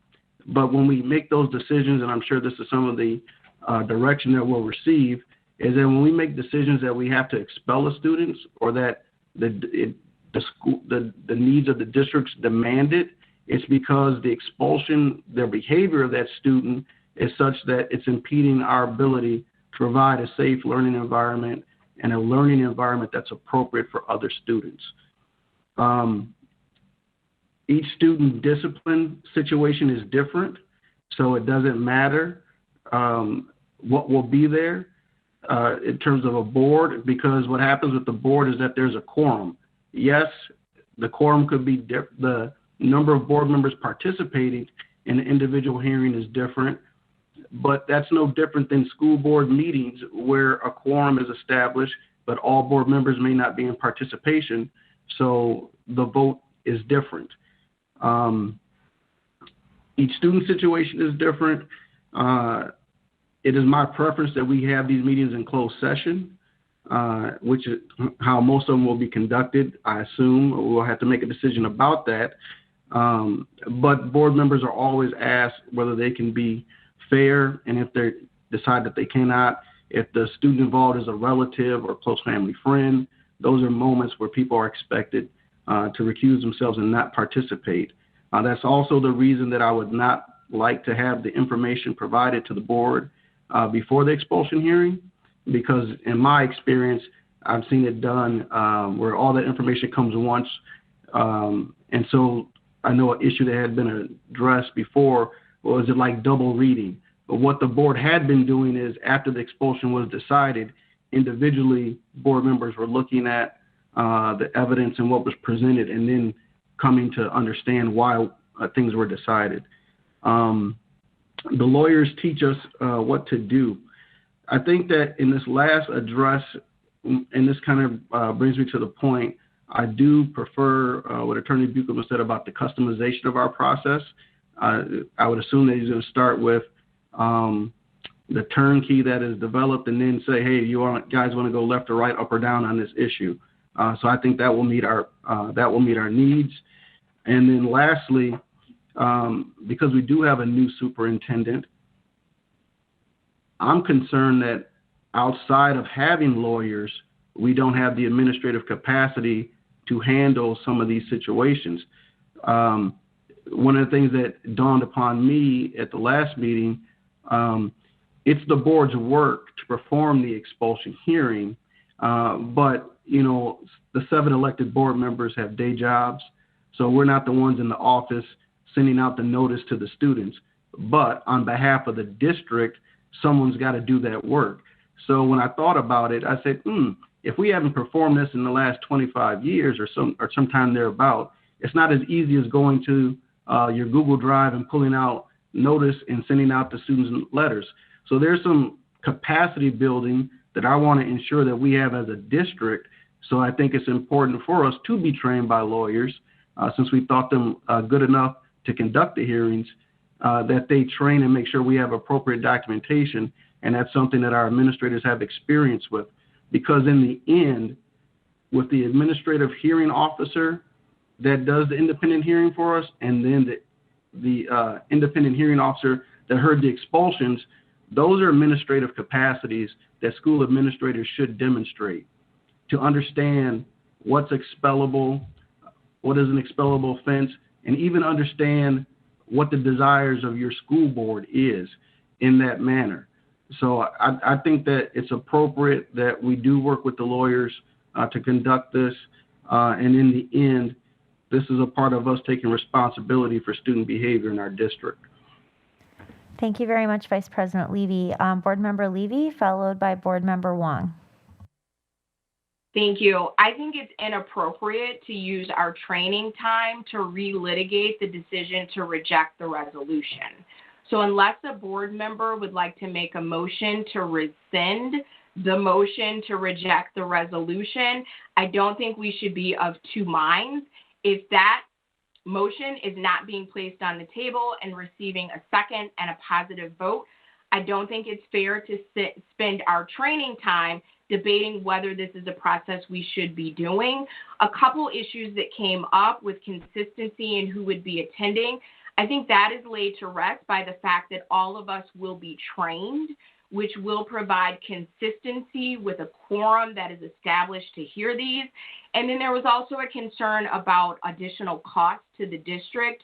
We are not creating additional costs. Instead of having a separate lawyer work as our independent hearing officer, we have a lawyer assisting us in removing that layer for the board to do its duty of hearing expulsions. And my final, not point, but question is to Attorney Buckham. You referenced documentation. Will we be able to preview those documents that we will provide on the 27th, that you will provide on the 27th, so we can come into that training prepared and go from there with the best use of our time? That would be, yes, we'll be able to, we are working on them as we speak. And so to the extent that we have any documentation to share, we'll try to do that as early as we can in advance. And I know for sure we'll be able to provide quite a bit of the structure and some of the templates that we're suggesting. And then we definitely will be able to provide the outline material as well. Perfect. Thank you so much. Thank you very much. Board Member Wong, followed by Board Member Jacobs. Okay, first, I'd like to, I was not at the meeting on the 22nd, so I was not part of this discussion, and I regret that, but unfortunately I was away on vacation. But secondly, discipline has been a major issue within our district. It is no secret. It has been stated by many people I've spoken to. It is, I think probably, if you probably took a poll, it would probably be the #1 reason why students have school choice out of our school district over the last several years. And so that is a concern to me that, we need to be continuing to address the discipline issues. I know that there's people that have different ideas as far as how that should be handled. We did have the ad hoc committee a couple of years ago that we addressed the code of conduct, that I'm not sure where that stands at this point in time. I know that, what's that? One of my first board meetings, it was moved into policy, so it's in policy now. Okay. So, that's another area, but I do have concerns about the time commitment. And I can recall back sitting through and reading through 7, 8 expulsions, and just the information that was provided to us, the half an hour to an hour long video, and the piles of documentation. And it's a lot of work. I mean, it's a lot of work just to be on the board, and to know that we do have the veto power, I think, is there, but that's neither here nor there. But I am concerned about the inconsistencies from board to board. And I think that's something that needs to be addressed, whether it's through the training mechanism. And regardless, we can say that we've all been trained, but I don't think that everybody's going to have the same qualities and consistencies going forward we hope that everybody is going to come in with the same thought pattern and the same opinions or the same viewpoint. I don't know. I guess I'm a little skeptical about that, because we're all humans. So that's, and I do believe it'll be some additional work by administration if we hire another assistant, or if there's somebody that's just help there to take care of a lot of that. Could resolve that, and probably would be covered by the savings from the independent hearing officer. So that's all I had to say. Yes, thank you for your thoughts on that, Board Member Wong. And it's all these concerns are going into our running notes, and we can work through the points in the workshop for sure. Board Member Jacobs. Thank you. So yes, I know discipline is huge in our district, a huge concern, and rightfully so. By the board taking this on at the very top level, when it's at the point of an expulsion, if this is being tied to discipline at all, it doesn't even make sense to me, because discipline happens at school, and the teachers and the principals are handling it. That's where it starts. That's where we need to be looking at how we're handling it, not at the top end. And I don't think what I've said is inappropriate at all tonight. And with that, I'm going to make a motion to rescind the resolution. All right, there's a motion on the table by Board Member Jacobs. Is there a second? I believe Board Member Jacobs would like to rescind the motion to reject the resolution. Since the resolution wasn't adopted, there's no way to rescind it. So before we can have... Didn't someone say that was President Miller? I'm sorry. No, it's okay. So before we can have a discussion, we would need a second, and then I think we can clarify. Thank you. Oh, that was a friendly amendment. Thank you.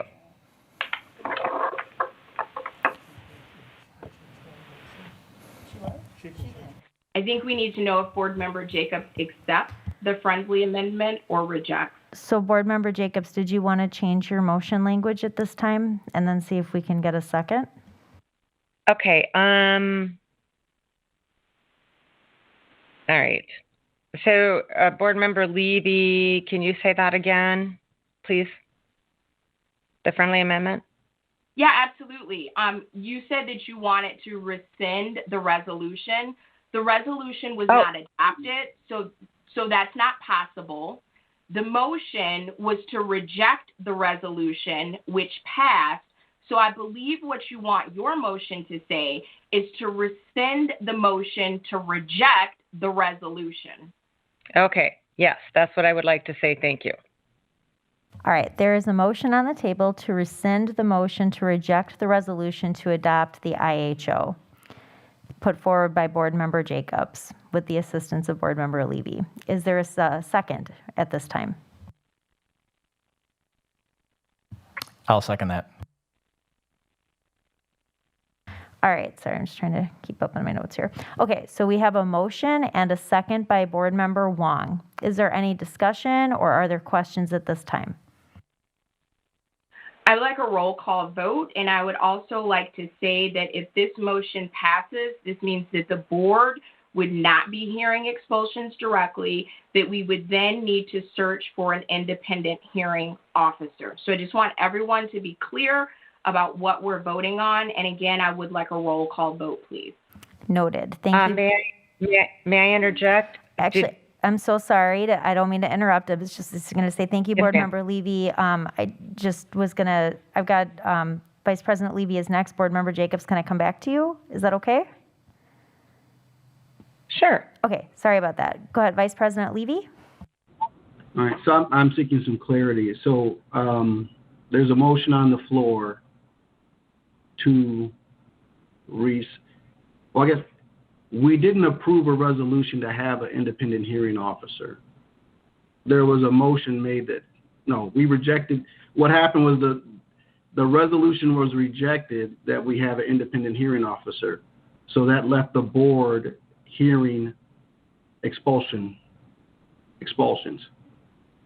So now, what are we voting for?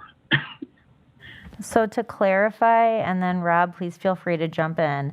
The motion would be to pull back our rejection of the resolution. So a few weeks ago, we had a resolution, right? Oh, was that good for you? Well, Go ahead. Wait, so we rejected a resolution a few weeks ago.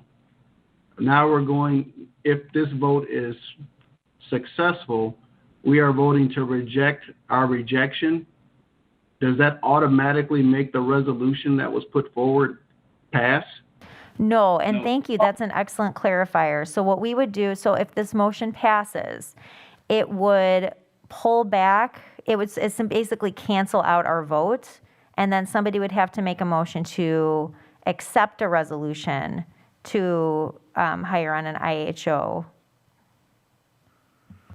And just a point of order, since that's not publicly listed on the agenda, I don't believe we would be able to do that second step this evening. Thank you for the point of clarification. Vice President Levy, can I jump back to Board Member Jacobs? Yes. Okay, thank you. Go ahead, Board Member Jacobs. Okay, thank you. I have a point of clarification. So if this does pass and then we do what we need to do, I'm a little confused. Why would we have to hire a new one? That would be a separate discussion, correct? Wouldn't Mike Collins still be? Point of order, so we keep our discussion limited to the motion that's on the floor. Well, I believe it is. So what we would do, so Board Member Jacobs, so since the motion that you put forward would cancel it out, and you were in attendance at that, we would be able to reopen that all facets of that discussion. So getting back to like your motion on the table, which is to pull back the motion to reject the adoption of a resolution to hire an IHO, an independent hearing officer, right? That would take us back to square one, and then we would be able to entertain all of those possibilities. Do you have any further questions or discussion at this time?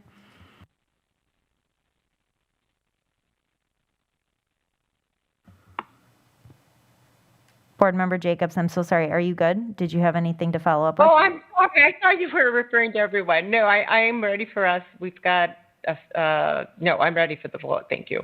Okay, thank you. Just checking in. Does anybody else have any questions or discussion at this time before we take our roll call vote?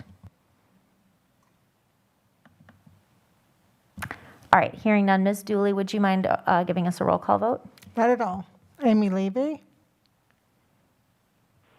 Nay. Stephanie Jacobs, Aye. Maria Delgado, Aye. Spencer Anderson, Nay. John Wong, Aye. Megan Miller, Nay. Sean Levy, Nay. So we have 4A, 3 nay. All right, thank you. Oh, nope. Okay, so just to clarify, I believe the motion failed 4-3. Do we need to clarify that? I think, I want to just double check. Go ahead. I have Spencer, Maria, Stephanie, and John with A.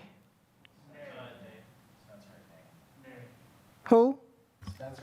Board member Anderson voted nay. Oh, okay. No, Sorry. no, you for you're that. fine. No, thank you for clarifying. Definitely appreciate it. And I misspoke as well, so let me restate that correctly. So the motion failed then 3-4. Is that the better way to Correct. say it? Okay, thank you for that. Okay, so at this time, I just want to check back with where we are. We've had several board members bring up, I think, some really good points that we want to workshop through on July the 27th. And I believe that was from 5:30 p.m. to 8:30 p.m. Does anybody else have any discussion on the agenda item, which was here? We're just kind of wrapping up our discussion from last week about the workshop, when it was going to take place, and kind of the high-level items that were going to be discussed, as well as ensuring that we have an in-between. I can't remember, somebody had a really good way to phrase it, but we have an operating procedure in the interim period. Does anybody else have any discussion or questions on that topic?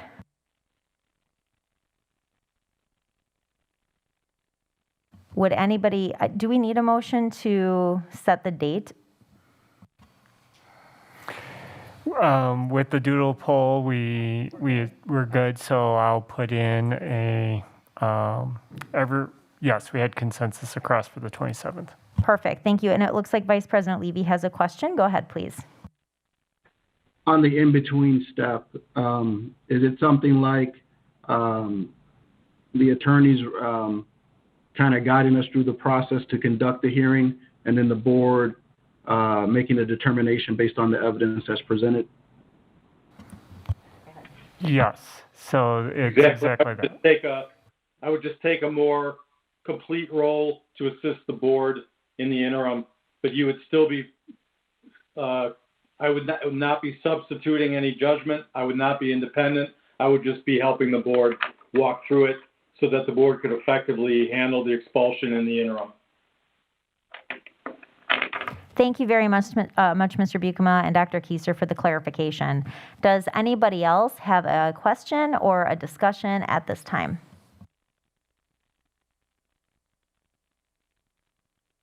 All right, so I just want to jump back to the agenda here quick. It looks like that wraps us up for item number 4. Oh, or good night, Rob. Thank you very much for your time this evening. All right, that brings us to item 5A, which is the fall reopening. We have allocated 60 minutes for this, and I just want to remind us that I believe the meeting called to order at 7:49. So if it goes beyond 9:49, we'll need a motion to extend. All right, so I'm going to turn it over at this time to Dr. Keiser. When he concludes his presentation, I just want to, before we get started, just say I'd like everybody to have one turn. I'd like to do a round robin for everybody to ask one question and maybe just like a follow-up question, just so that we spread out everybody's time to ask questions appropriately and be mindful of time, and then we can take another swing through. Does anybody have any objections to that before we let Dr. Keiser get started? I can't see your faces because of the presentation, so put something in the chat if you have an issue with that. But okay, just wanted to kind of set that expectation, and then I'm going to hand it over to Dr. Keiser now. Thank you. Sorry about that. No, you're fine. You're fine. Oh, we're good. That wasn't a criticism. I just want to make sure everybody knew I didn't see them. Okay, thank you, Board President Miller. So as we start off the presentation for fall 21-22, just want to thank all of the individuals from the board, to our families, to our staff, to our administration who provide input and questions around this plan. So using where I started way back in May and moving forward, we think about the theme of going beyond now and where we are moving forward as a district. We are looking at a district in which we are going to be filled with our hope and encouragement to return to this upcoming school year, changing our narrative, moving ourselves beyond we have to honor our history, but we have to make a clear break from our past if we want a different future. And so changing the narrative becomes hugely important, and going to an asset-based mindset, reimagining our schooling experience so that we are places of thriving and achievement through our continuous improvement planning process. We're already well into our accelerated learning opportunities and planning for the upcoming school year, and we are working collectively in investing in our staff through our professional learning communities and the work this year. And we look forward to our opportunities with our committee structure to talk about some of the work that's been going during this pandemic and through this summer in planning for our full return with our multi-level systems of support and opportunities to engage our families. As we said all along from a year ago, our priorities have not changed. We will still be focusing in on student and staff safety, social emotional supports for our staff and our students, focusing around academic success, equity, inclusion, communication, and our partnerships and collaboration. Our administration recommendation is that we are looking for a comprehensive learning, a delivery of comprehensive learning that will ensure academic success, safety, and well-being for our students and staff as we look to an in-person learning environment, including our athletics and activities for everyone 5 days per week. And furthermore, we are asking that the administration have the ability or the authority to develop that and implement this for the 21-22 school year. And I know that there's a question in terms of the use of the word authority, and this isn't to take away or diminish the statutory authority that is governed by the school board in providing a direction for the district. Indeed, what I'm asking for is that if the board believes in this direction for the district, that the administration has the ability to make this vision a reality and to make appropriate adjustments as guidance and as local conditions change. What I would promise to the board is that I would provide regular updates to the board if there are any changes on the horizon that would be made as a result of changing environment. I already have a well-established process of regular meetings with the BEA and the administration, and those would be my other two sounding bodies as we move on a day-to-day basis, monitoring our local conditions and moving forward. So why is this vision achievable? Well, our access to vaccinations is where I start and where I continue. When by the end of July, and this is actually already a week old, because the Rock County Health Department provides us with weekly updates on these population groups. So our 12 to 15-year-olds are estimated to be at 45% fully vaccinated for Rock County by the end of this month. That has jumped up into close to, if not over the 50% mark by early to mid-August. The 16 and 17-year-olds are already estimated to be at 61% and much higher when we look at the new numbers coming out for for early to mid-August. The guidance is changing rapidly, and as more people are getting vaccinated. Now, there was a question in regards to the Delta variant, and I've looked at the CDC guidance in terms of the Delta Plus variant, which is the newest one that's out there. And the CDC says that the vaccines that are currently out there and being utilized are effective against all of the variants Alpha through Delta. But the Delta Plus variant have the same likelihood to be in that category, but there's simply not enough evidence to determine anything with any sense of certainty as far as conclusively saying that it's in that same spot.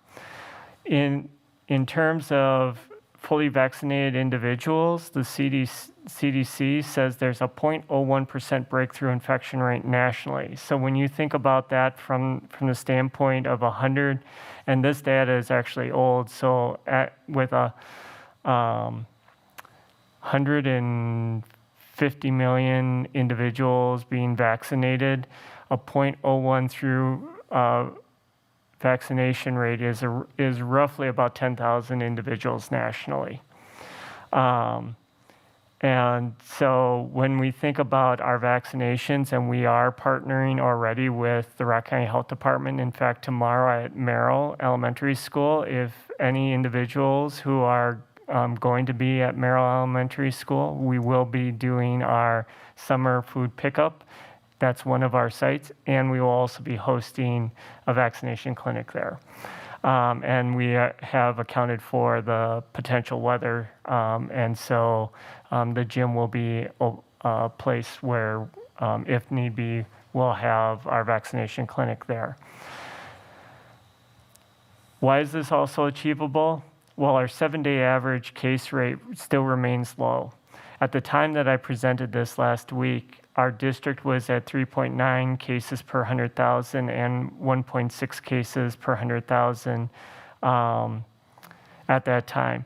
Hillary Gavin reached out to me and asked in terms of that data, and I looked up the most recent one, and we are at, I believe, 1.2 for the district and 0.03 for the county as of today. And probably the most significant is that our health systems are still reporting that even today, and this statement is over a month old, but this statement has not changed. Our health systems are still reporting that patient activity is exclusively patients who are not vaccinated or not fully vaccinated. The CDC recommends that a 5-person is recommending five-day in-person.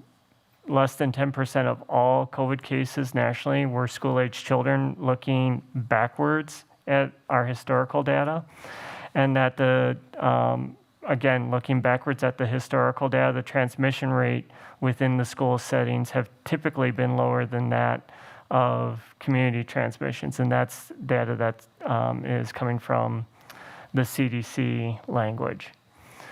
Why should we return? Again, provide all students consistent learning environments, adding that additional 36 days of instruction, providing the access of supports to our students that are best when the students are coming to school. Again, estimating that we have seen over 100 fewer homeless students this year that we've been able to provide services simply because they've been remote. And that isn't through lack of trying. We've gone out and we've even delivered devices and hotspots to students that we know are homeless so that they can stay connected. We provide opportunities for our families with wraparound care, and we continue to provide that after-school care and planning with partners. And to that end point, we have community resources and community organizations that have emailed over this past month asking, can we start engaging in conversations with the schools, from everything to food pantries at some of our schools, to using our facilities to re-engage youth in things like the arts.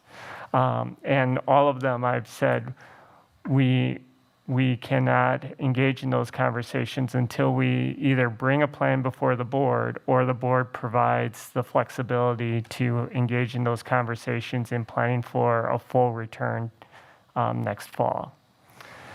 What will continue in this new vision? We still are talking about masks for our students and staff who do not have access to vaccinations. So currently at our elementaries and intermediate levels, we have students that are below 12 years of age.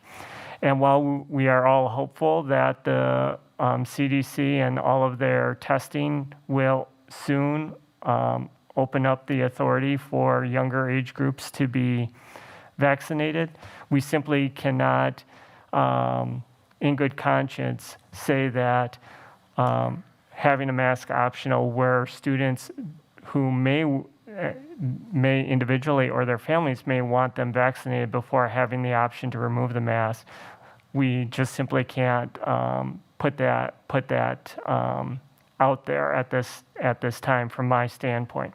So masks being required for students and staff at elementary and intermediate levels until vaccination is available to those age groups would be required under my proposal. Contact tracing for any symptomatic students and staff would be followed. And again, with the dismissal of the daily screener, that would be the way that we would continue to follow up on students and staff. Is if anyone is symptomatic, we would follow the same protocols that we've had in place for the past year.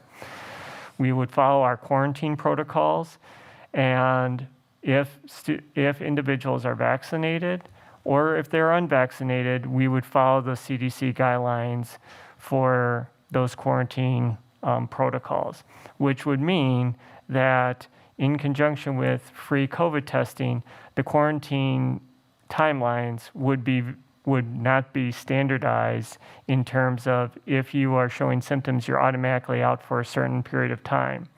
Because we have access to free vaccine, it becomes personal prerogative or a personal responsibility in terms of accessing the resources available to students who are quarantined. That being said, we have started access to COVID testing for our students, staff, and family members, and we would continue that, including using any federal dollars to supplement state-funded resources for our school districts so that we can maintain that throughout the next school year. We are already providing hand sanitizers and cleaning resources to every classrooms and maintain those increased cleaning protocols, and we would continue that throughout the next school year. And for our families, we've already begun a review of our distance learning, and while Beloit Virtual School remains an option for distance learning, we continue to reach out and determine what additional options are needed to meet any expressed needs coming from our families. And so we have been reaching out to the families as a process review to determine what exactly those needs are so that we know exactly what needs to be filled. What also will continue is maintain our district dashboard, working with the state statutes in regards to working with the Rock County Health Department. Although the state Supreme Court has ruled that county health departments don't have the authority to shut down buildings, there are still clear state statutes in terms of what guidance health departments provide to school districts, and we would continue to fall within that. And that's an example of providing continued communication to the board and to our staff in regards to any situations that may be changing that may require a shift in our day-to-day expectations.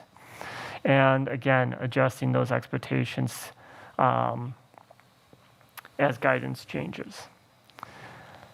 Continuing on in terms of the changes, as I've already mentioned before, where the masks are mandatory, where vaccination is not universally available, masks would be optional in buildings where all students and staff have access to the vaccinations. And so during the school year, that would be at our high school. We would continue to distance to the greatest extent possible to accommodate the vision of all of our students.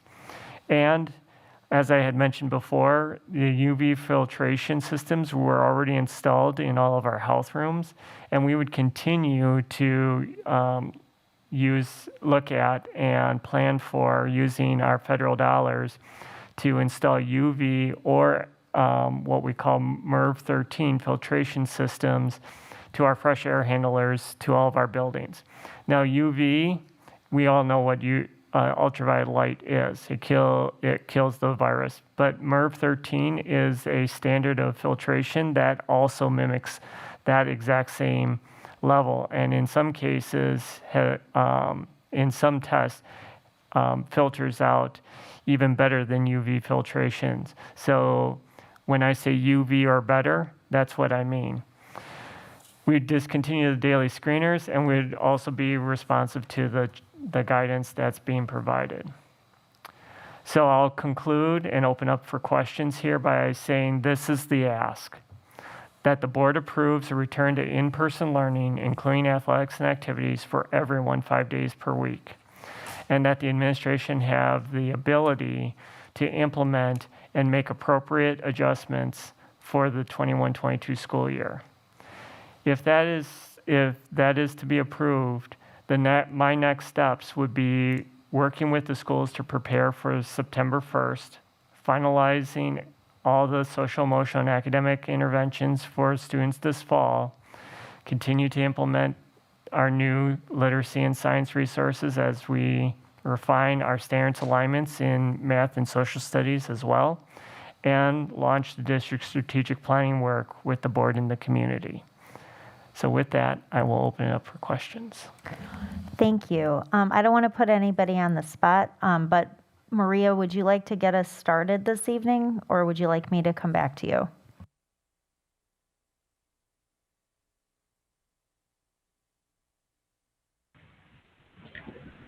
Thank you, first of all, for that presentation. You know, I'm really happy that this has been presented in such a timely manner, you know, before we're rushed to making decisions. I think this gives us an opportunity to really think it through, and thank you for sending that ahead of time as well. I believe that having autonomy to make those decisions, to continue to develop the plan with a firm approval from the board is very, very important, because that would give you the confidence that it's needed, you know, to make the arrangements necessary for a smooth reopening to the schools. I know that our families are waiting for this moment.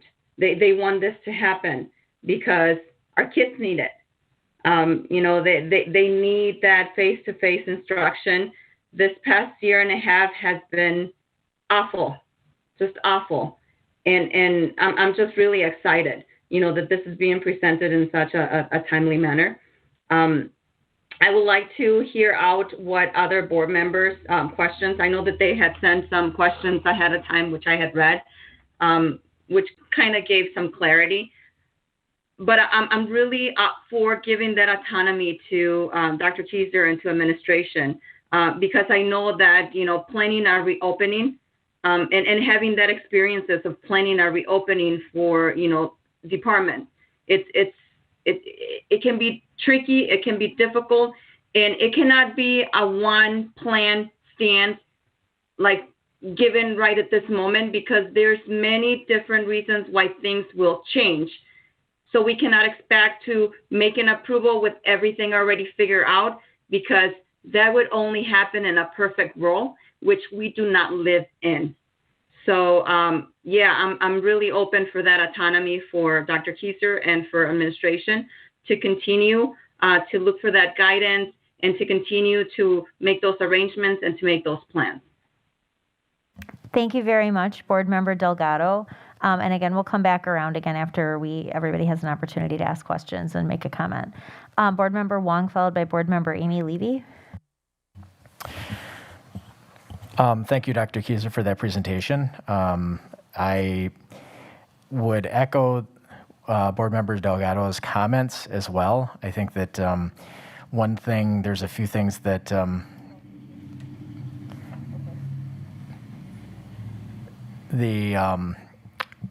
it's very interesting. This COVID thing, the changes occur rapidly. In 2 months, the scenario and the environment's going to look different than what it is today. As it did 2 months ago, it was different. Vaccinations are freely available. Things are opening up. We are hearing about the variants, which obviously we need to be concerned about that. But I'm hopeful. I agree wholeheartedly with the approval of the authority. I think that we're not in the district. This is not our daytime job. And we need to understand that as a board, because I think that we need to give you the authority to be able to make those decisions. And I think this is where it starts. We also need to be more proactive. We've been a district that seems to always, I don't know, it's almost like we're trying to pave our own trail. And not that we have to be like every other district out there, but that's the comments that we hear from, I've heard it from my children, as far as, the various districts around us and the rules and what's going on in those schools. Yes, we don't have to be like every other district out there. I understand our demographics are very different, but I love the idea of giving you the autonomy. I would also state that once the vaccinations and the public comment tonight, I thought was very interesting, because I'd love to see no mask requirement for all students in our district. But I also believe that it's probably not the wisest thing for our district, considering we're that close to the finish line at this point, or very close to it. But I would also echo or state that mask options, or the mask should be optional once the vaccination is opened up from 2 to 11-year-olds. So I think that that's where we have to look at that and really allow that to happen as soon as possible. That's all my comments. Thank you. Thank you very much, Board Member Wong. Board Member Amy Levy, followed by Board Member Anderson. Thank you. So the questions that I will start with, I just want to be very clear on what the ask is, because the board already approved 5-day-a-week face-to-face anyone who's interested for summer school. So I can't think of a reason why we would not continue that. So the fact that that's being asked was confusing to me, because that's already where the board has said we should be. And then I just want a clarification, because I support you, Dr. Kieser, having the autonomy with the exception of masks. And this is why. For mask optional at the high school level, one, I'm encouraged that we are providing vaccinations. I think it would be presumptuous for us to say that everyone has access to the vaccinations if we are not providing them. And the analogy I would give is during school closure, we didn't assume everyone had access to food, even though we provided it. We did deliveries.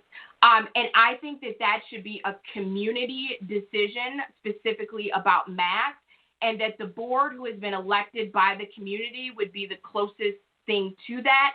But the nuances of all the other day-to-day to continue that 5-day-a-week in-person face-to-face, I absolutely believe you should have the authority to continue to make that happen. Again, that's already where we are, 5 days a week face-to-face. So to get to my first question, I just wanted to make sure I heard you correctly, because I know we are doing testing. We are also doing vaccinations, if I understood you correctly. So my question is, for what ages? So can someone who's above 18 come to that site and get vaccinated? And then also, how long will this be offered? Is it just 1 day and then the follow-up 3 weeks later? Is this for a window of time and then a similar window of time 3 weeks later? So if you could provide clarity to the vaccination, that would be helpful.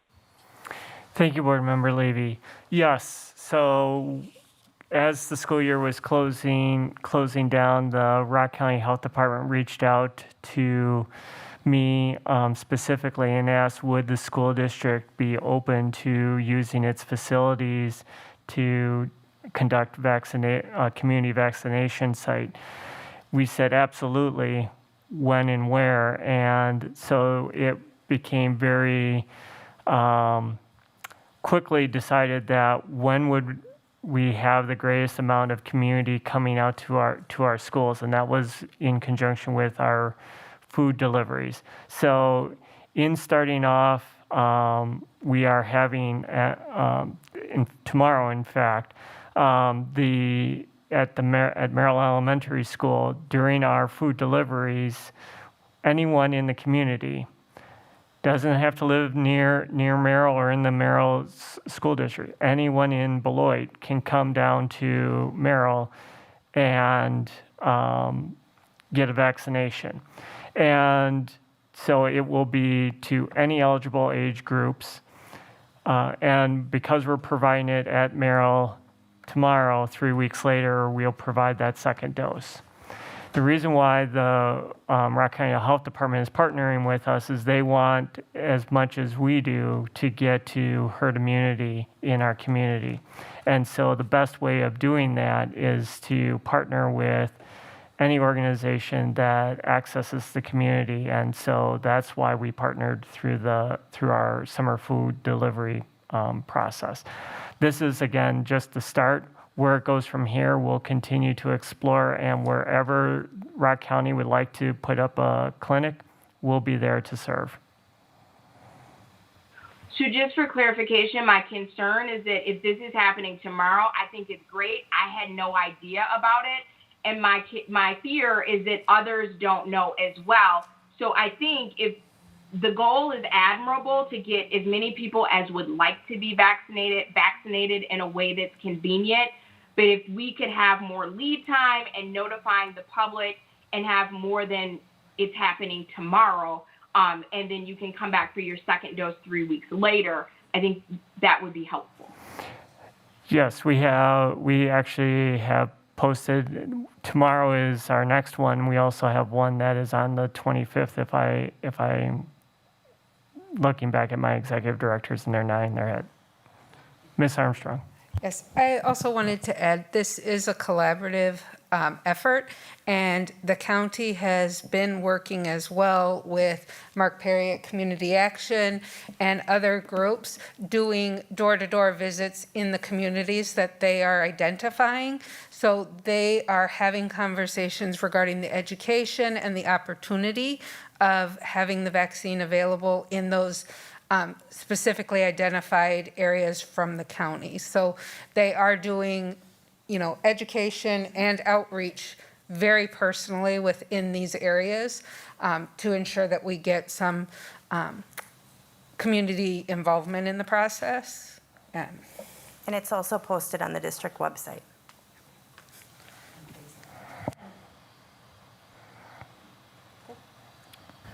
Thank you very much, Board Member Levy. Going on to Board Member, and thank you very much for that input. Board Member Anderson, followed by Board Member Jacobs.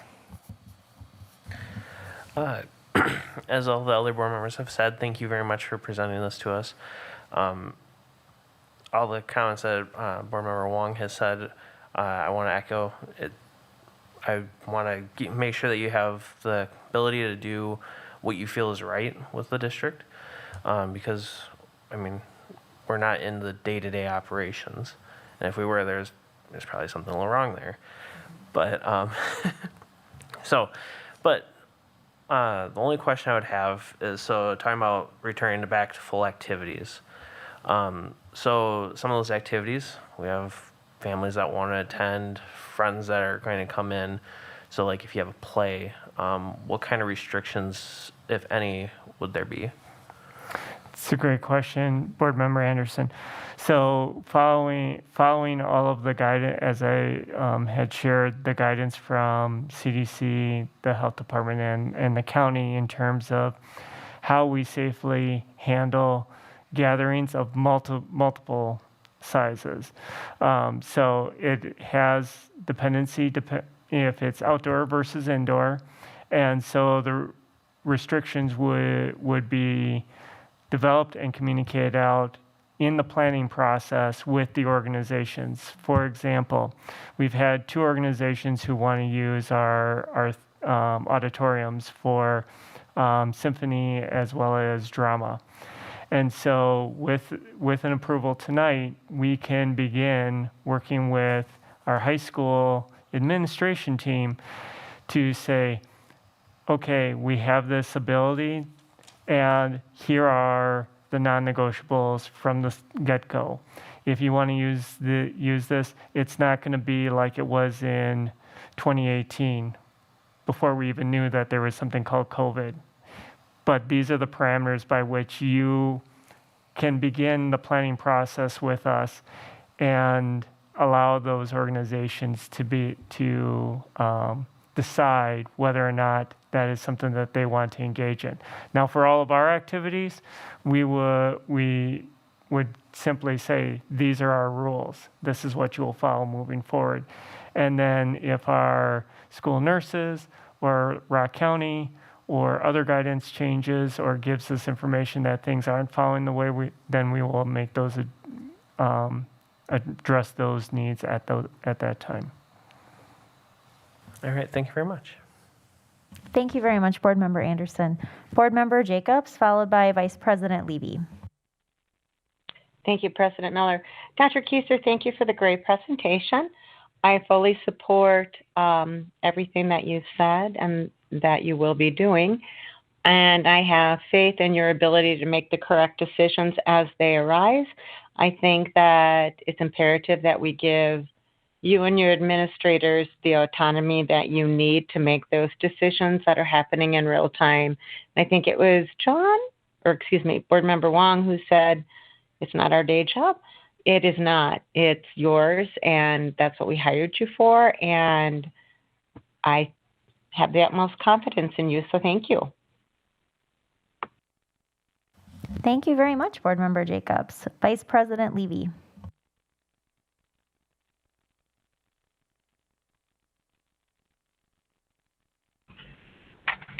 Yes.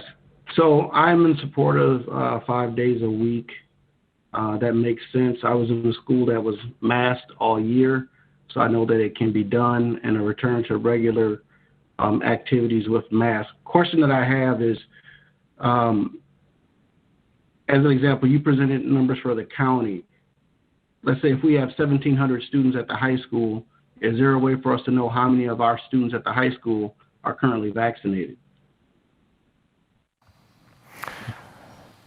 That's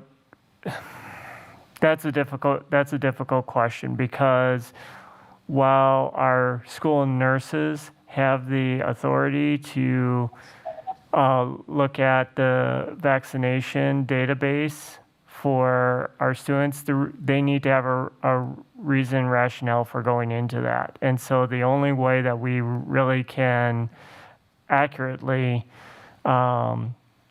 measure that is if we were to mandate that there's a demonstration of vaccination, which I'm not in favor of or asking for proof of. So yes, there is a way to find out that information. However, in doing so would violate the reasons why we have protocols in place around the vaccination database. So for me, what that kind of brings up, let's say I think the numbers were 61% in that age group are vaccinated, the county has reported out? Correct.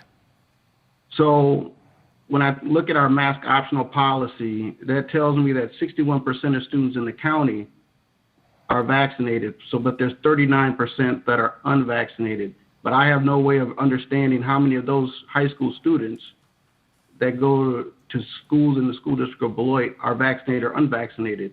So when we send students into the building, I don't know what composition I'm putting them in of the vaccinated versus the unvaccinated. Understanding that right now the current CDC policy is that, unvaccinated people should wear masks, and that right now the unvaccinated are a risk to themselves because they're not vaccinated. But because school is compulsorily required, for me to say students by compulsory education, you're going to go to the high school, but I don't know how many people have a vaccine or don't in there. I don't know what that mix is. I can say the county is 6139, but I can't say Beloit Memorial is 6139. So that risk that's a concern for me. One of the questions, like you said, if the nurses have access to those numbers, and we're not, in a sense, I'll say, I don't know what the process would be, but if that was something that the board, and I mean, like, if the full board had voted and said, we want to know that percentage, because that's something that we'll use to make a criteria for our determination, would that information be available for us to get in that manner? That question I don't know. I would want to, ask our director of school health, and then also our district attorney, to see if there would be any laws that we would have to be concerned with in terms of getting that information. So I can certainly follow up and then send a follow-up to the full board with the answer to that question. Right, because and then another part is, my understanding is that at this point in time, the CDC still recommends that local elected, local policymakers make the determination about what masking will be in their jurisdictions. So for me, the delegation of that authority to decide if we're masking or not, or when we're going to unmask, to me, I think that's something that sits at the board level with recommendation from our administrative team about, hey, 90% of our high school students are vaccinated. I think it's safe to unmask. And that's kind of something that I would be looking for. That's one understanding that I kind of wanted to convey. A second thing I have a question about is, what would be the difference to implement the plan that you presented? Is mask optional or mask required? All the things that you've asked, if they had to be done with a mask, are they impossible to be done? So would there be any changes or things that could not happen with masks required versus masks optional? That's the question? Yes. Okay. When it comes to the instructional component, we've been doing masks in classrooms. When it comes to athletic component, there are definite changes when it comes to providing the activity and level of exercise for athletics, and I would include PE within that. So there would be some areas that would be more challenged with a mask requirement, if that's the direction the board was to go. I just want to share that the masks optional stance moves it to a personal responsibility in terms of honoring that individual in both the vaccination, but also, even if they were vaccinated, the ability for them to still say, I still want to wear a mask. And the concerns in terms of peer pressure are real. And that would be something that we would be talking with our administrators about addressing, and saying that as part of our expectations, it is in areas where it's optional, not acceptable to peer pressure someone to wear a mask or not to wear a mask, if it's truly an option that they have. How soon would mask optional become the norm? Let's say at Fruzen Intermediate, which has a mixed, let's say in my own household, I've got a 12-year-old and a 10-year-old that are at the same school, but one has had the option to be vaccinated and the other does not yet. So if vaccinations became available for students that are in the age group of 4th grade all the way up, if that happened on September 1, and that's when the CDC or the approving authorities said these vaccinations can happen, when would Fruzen become mask optional? I'm so glad you asked that question, because that in turn is really the heart of the matter. What is, if this were approved as recommended, that becomes the very next question. Let's assume that September 1, the front page of the newspaper says the next group is eligible for vaccinations. Well, what that doesn't say is that we've already started vaccinations. All it says is that this is the next group that's going to be vaccinated. In that situation, what I would do, my next steps would be to reach out to the county health department to understand when access to vaccinations would open up.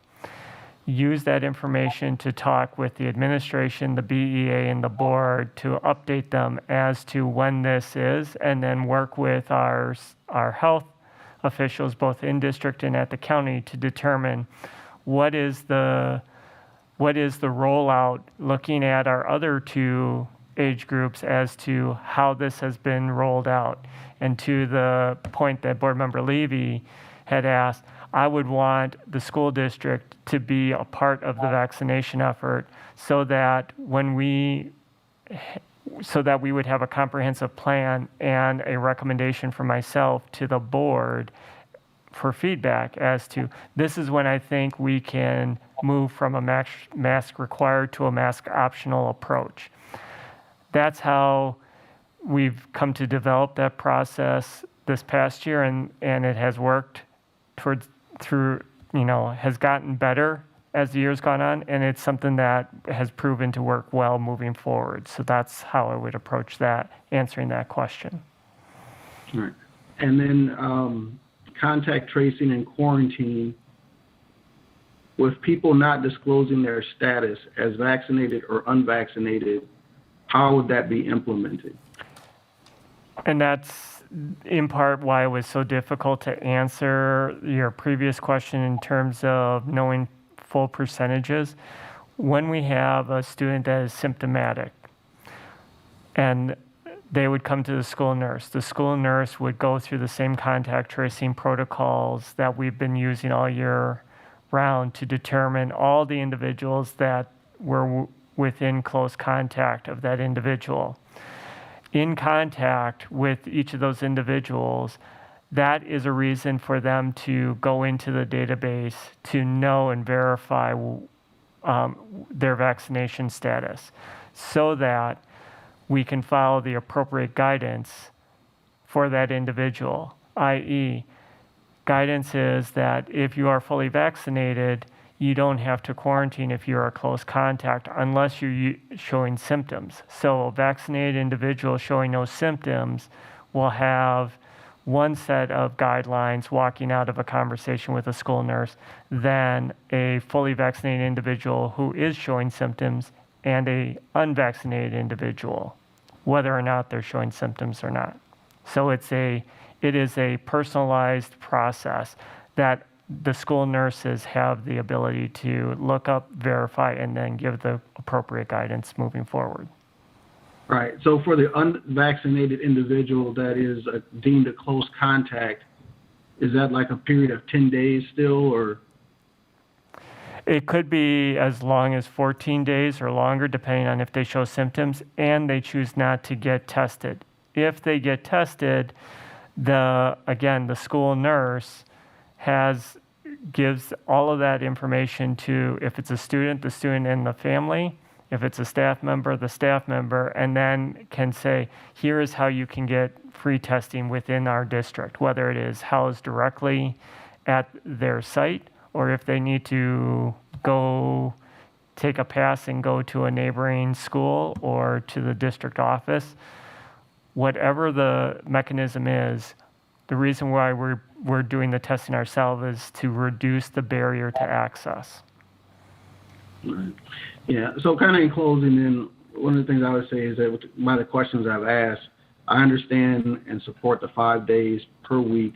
I think that because school is an environment where attendance is compulsory, I'm still concerned about who is vaccinated and unvaccinated. And at this point in time, the mask optional versus mask required, I think in the end, and however the board would vote is how the board would vote. But I'm thinking that the masking part is still something that the board should decide. and as adjustments are needed, then as the administration brings them forward, and we can be as responsive as the needs are, that's how those actions would change. Thank you. Thank you very much, Vice President Levy. Several of my questions and sentiments have already been shared, so I just want to quick start. Ms. VM shared some thoughts tonight about conditions for masking for younger students, and I've had a couple of staff members express a concern, so I just want to ask about if there's like a staff or a student who's got a health condition or something that, like asthma or something like that, where it would be more appropriate to wear like a face shield. Is that an option for the schools that would stay masked? So I would follow the same guidance that we've been using this year. So if there is medical documentation that, so for staff, if they have medical documentation, we would work through HR so that we would have that process established. For families, we would work through our schools and health officials at the schools to determine exactly how that process is working. I'm getting little nods that I'm remembering my history correctly. So that's how we would follow that process. We wouldn't deviate from what we've done this past year. Perfect, thanks. I just wanted to make sure. I know we've talked a lot about masks. We haven't quite gotten to the nuances of that, so I just wanted to put that out there. I also, in your next steps, I know that the focus of our discussion is on the safety pieces. We did hear earlier in a previous agenda item some discussion about behavior, so I just, to clarify your second bullet point, I'm making an assumption here, so I just want to clarify. For the finalized social, emotional, and academic interventions, does that include behavior interventions? Go ahead. Yes, absolutely. I assumed, but I just thought I would ask just to clarify. And then, I guess I just, with regard to, I think Vice President Levy covered it. I was curious about what your parameters or what you thought your parameters might be in your decision-making for kind of conditionally going mask optional for buildings, if it would include like a vaccination threshold, because like, I guess, I have kids in our elementary and in our intermediate schools now, and I guess it just makes a difference if there's like 1% of people vaccinated versus like 86% of people. And I'm just kind of curious if you see that playing any role in your decision making, but it sounds like, I think you already kind of covered that with Vice President Levy, so I'll just leave that there, sorry. Yes, and just to reiterate, yes, having access to the vaccination, and then to the degree that we're able to monitor that, and so I will research the question in terms of the ability to share with the board percentage of vaccinations. Perfect, thank you very much. So at this time, everybody's had an opportunity, at least I don't think I missed anybody, to kind of go through again. So I'm just going to go back through in order and give anybody else an opportunity to make any other comments or questions, and then we can move on. Board Member Delgado, did you have anything additional you would like to ask or offer at this time? I'm good, thank you. Thank you very much. Board Member Wong. I'd just make a couple of comments here. I think, first of all, especially considering the effort that the health department is putting in locally to go door to door to make the vaccination available and make it widely known to everybody. Accessibility is becoming, I'm not saying that, it's not available to everybody, but there's a lot of great efforts going out there too. So I think vaccination becomes a personal decision. And we all know of people in our world that have made the choices that they've made, and they have to live by those. And like I said, we know the science is out there. We know that the vaccination works. It works against the variants. And I think that we have to continue to, follow the science and trust in the leaders. I think the mask optional part of it, I think it should always be optional. I think that in the fall and the winter, I wouldn't be surprised this coming winter if more people wear masks, just because we had no flu epidemics. But I think that if people want to wear a mask, they should never be prohibited from wearing masks.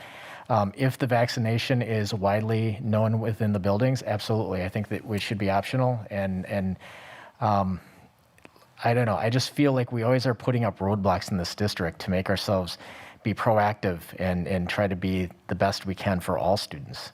So I guess those are just my final comments.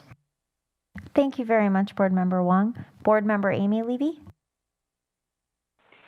Thank you. I think I just have one new question, but I did want to get a few things clarified. With respect to HIPAA laws, I just want to be very clear because it makes no sense to me that school nurses would have access to a vaccination database because the school nurse is not my children's primary care physician. So why would that person be able to access information without my consent?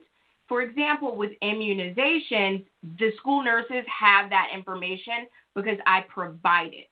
So just want to be very clear. You are saying that there is a vaccination registry of everyone in the county that has been vaccinated, and that school nurses have the ability to peer into that registry and tell which children have been vaccinated or not vaccinated without parental consent. I just want to be very clear on that.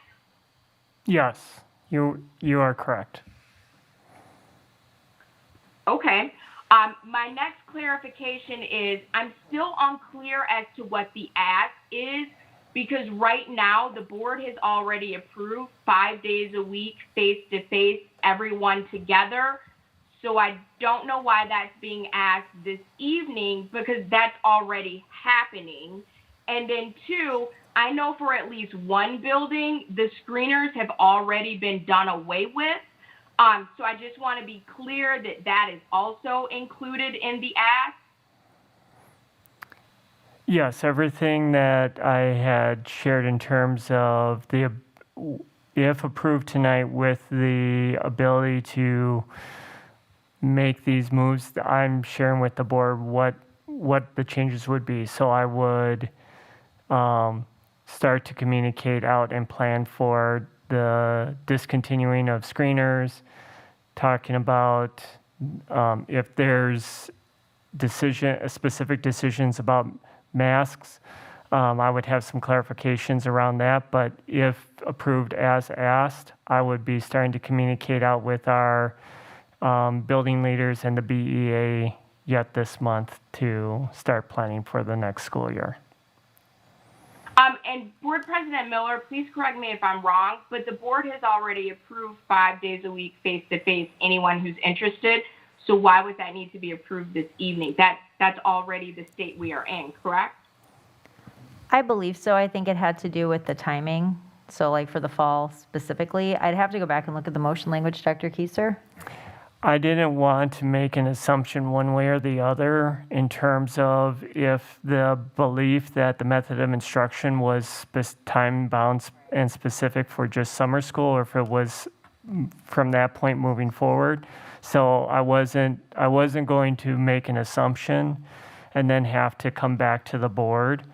That was my attempt in the comprehensive nature of my ask. No, and I appreciate that. It's my understanding that the board approved 5 days face-to-face, and there wasn't a stipulation on summer school.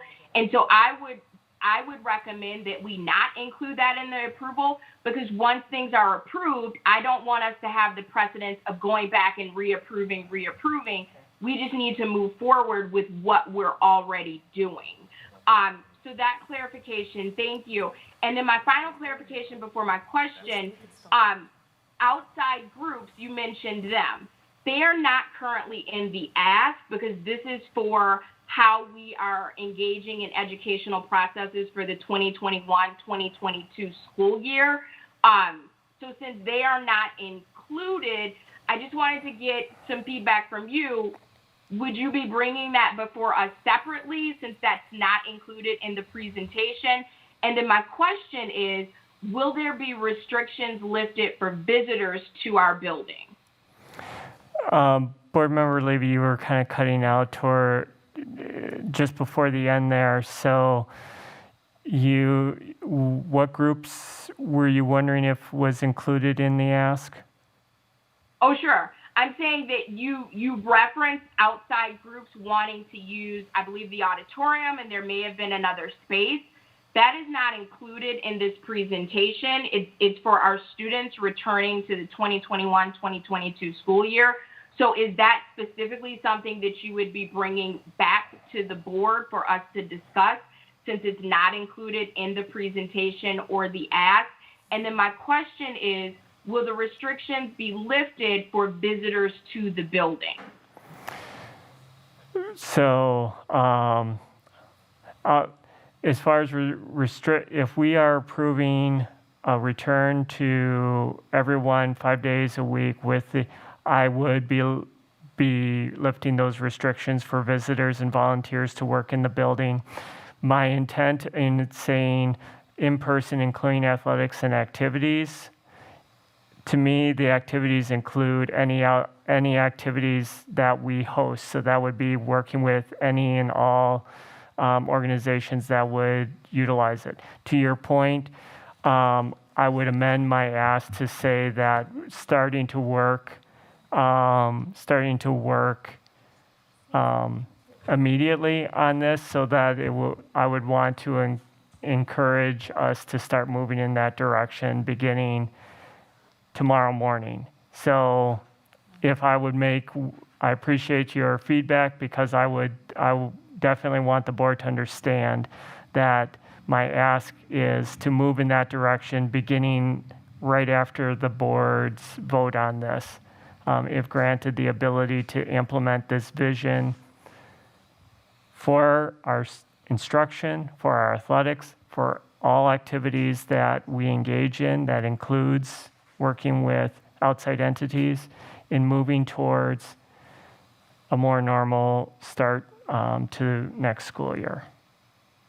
So I appreciate that clarification. Yeah, so if I'm hearing you correctly, that activities would not just be student activities, but any activities in our school buildings. Correct. All right, and then I'm going to sneak in my last question about quarantining.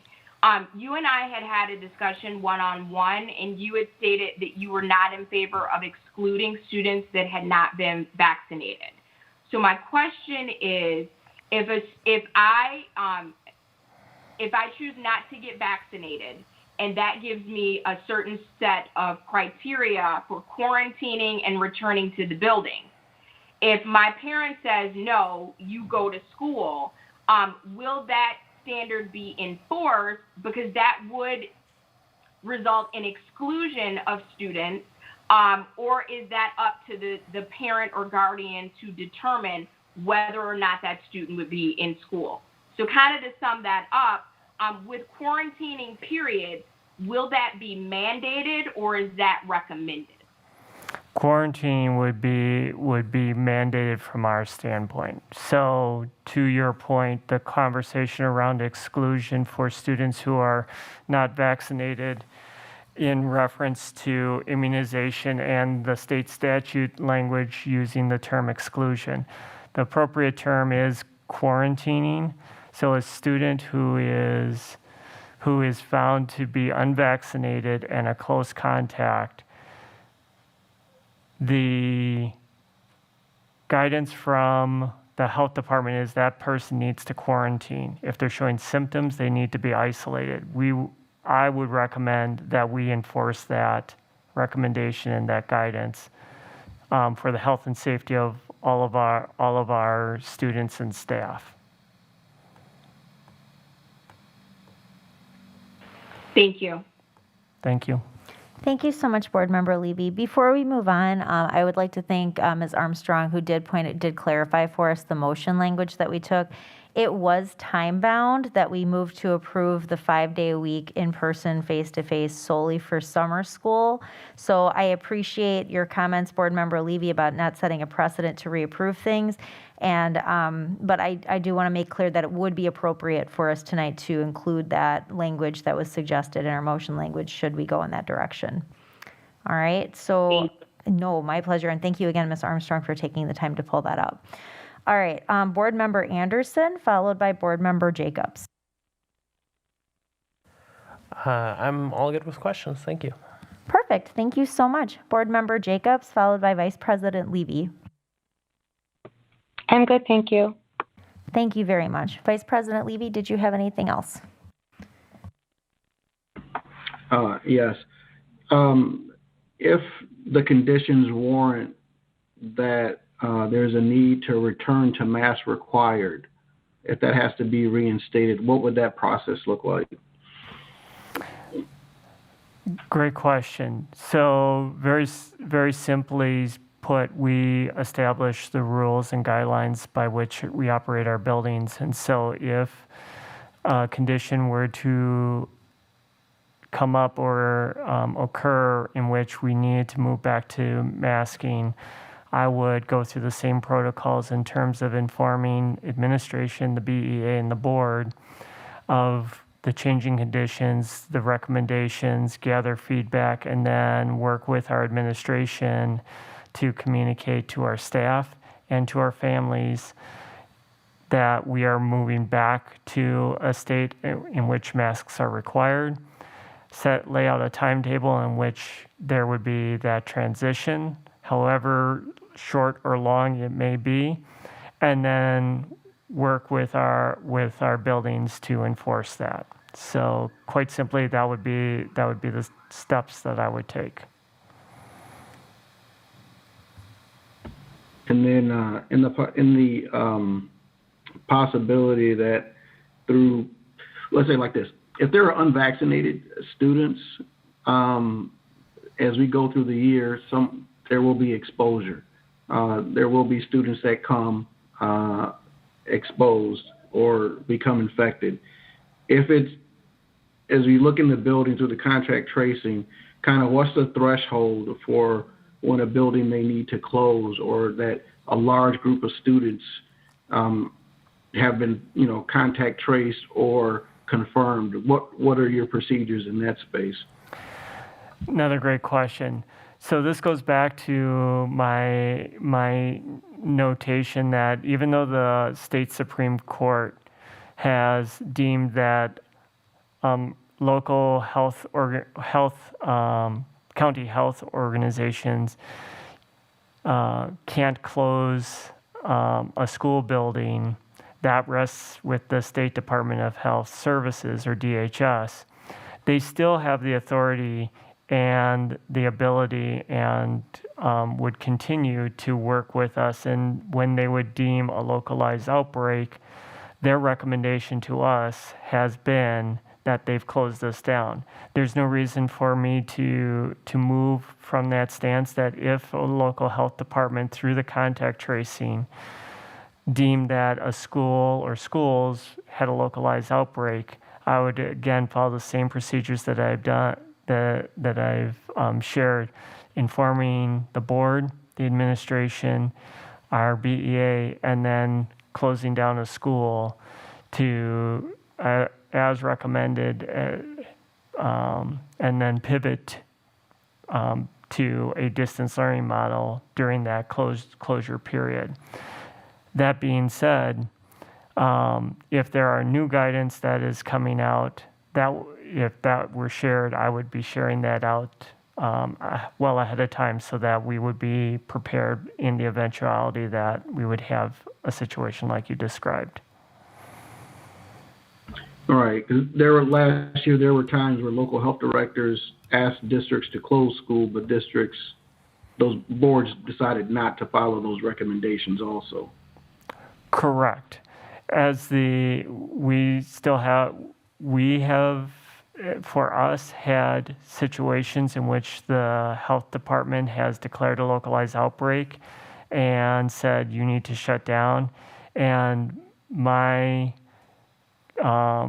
building relationship with the board has been one of supporting and erring on the side of the safety. So that's where my starting stance would be, unless there was new guidance that would lead me to make a different decision. And if there is such guidance, I would be sharing that out and sharing with the board and individuals that I've mentioned before to get feedback well ahead of having to actually execute on that.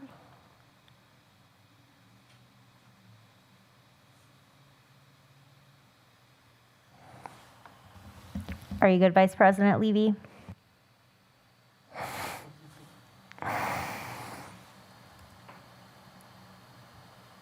Yep, he did. thumbs up, sorry. Oh, sorry, I can't see your beautiful face on my screen. I apologize, but thank you. All right, I'd like to thank everybody this evening for their questions and comments. I think we had a very thoughtful discussion. Since everyone's kind of had a couple rounds to go, at this point, I'm going to ask if there are any additional questions, points of discussion, or if we're prepared to make a motion. Oh, Board Member Wong has a question, and I'm so sorry he snuck in right before you, Board Member Levy, so we're going to go Board Member Wong followed by Board Member Amy Levy. Just a real quick one.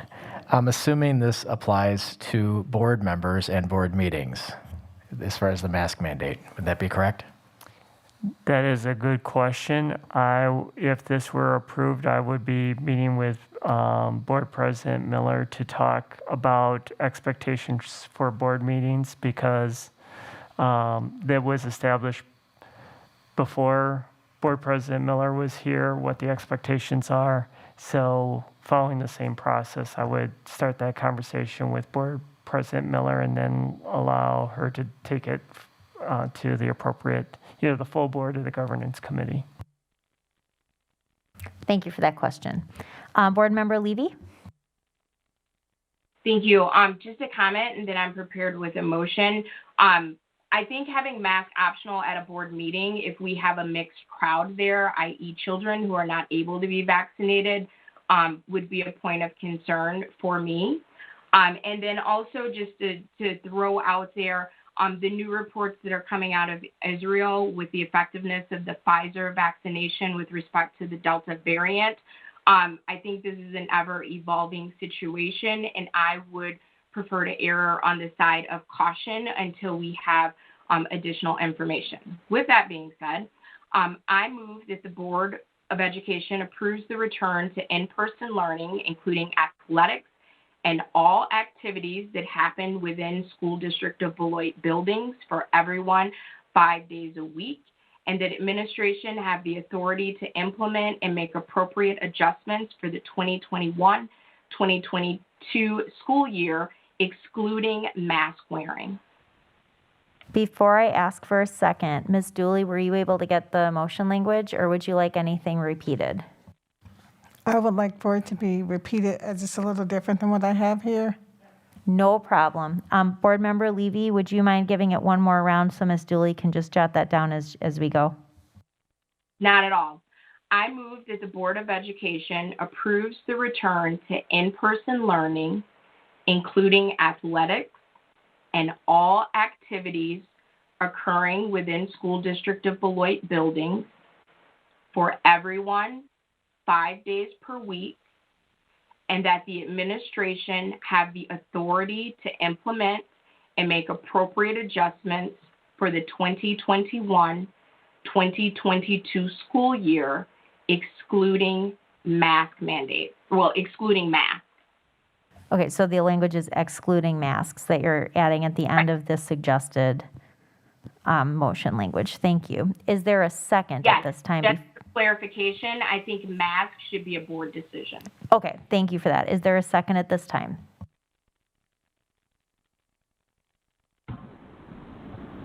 Second. Okay, we have a motion by Amy Levy and a second by Sean Levy. Ms. Dooley, were you able to get the full motion language down? Okay. At this point, are there questions or discussion? I have one, but I want to give everybody else an opportunity first. I do. Go right. Yep. Go right ahead. And we can use. I can't see people's faces, but I've got the chat open. So go ahead and use the chat. But go ahead, Board Member Jacobs, and then followed by Vice President Levy. Go ahead. Okay, I like all of the motion but I do not care for the mask with the exclusion of mask part. Is it possible to make a different motion or to amend it? I'm going to interject quickly because I meant to do this earlier, and I apologize, Board Member Jacobs, because we're going to come right back to that question. But so we already have a motion on the table. Can we make a motion to extend our time? Yes. Okay, so we're going to pause, and nope, Board Member, our parliamentarian is saying no.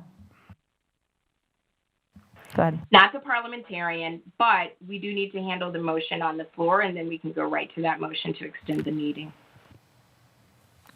We good with that? Okay, sounds good. Sorry about that. Board Member Jacobs, my apologies for interjecting. Did I cut you off at all? No, I just wondered if I could, is according to Robert's rules, can I amend her motion? Make a friendly amendment? Not after there's a second, and I actually wouldn't accept that friendly amendment, so the motion would need to be voted up or down. Okay. So we can vote the motion, and then we can make an additional motion regarding the mask. I think that can be done. Oh, Correct? okay, thank you. Yeah, Once- because I feel very strongly that administration should have the autonomy to make the mask decisions. I don't believe that's a board decision. Board Member Jacobs, when a motion is on the table and seconded, there can be a motion to amend the motion on the table. That's how it'd have to go. Or you have to vote up or down the motion that's on the table. Okay, thank you, Dr. Kieser. So just to clarify, Board Member Jacobs, did you want to make a motion to amend? Well, sure. I would like to make a motion to amend how would I state it? A little help would be appreciated. I move to amend the motion. I'm trying to think of the words here. Move to amend the motion that we go to 5 days in person this fall, and with Dr. Kieser having the authority to make, oh geez, I'm making this much more difficult than it needs to be. Can you just make a motion to amend the motion that is in the table with the exception of the mask mandate to be included in the motion? Say that again, please. I'm sorry, Maria. Just make the motion to amend the motion that is currently on the table with the exception of the mask. To give. So I move to amend the motion with the exclusion of the mask decision being made by the board.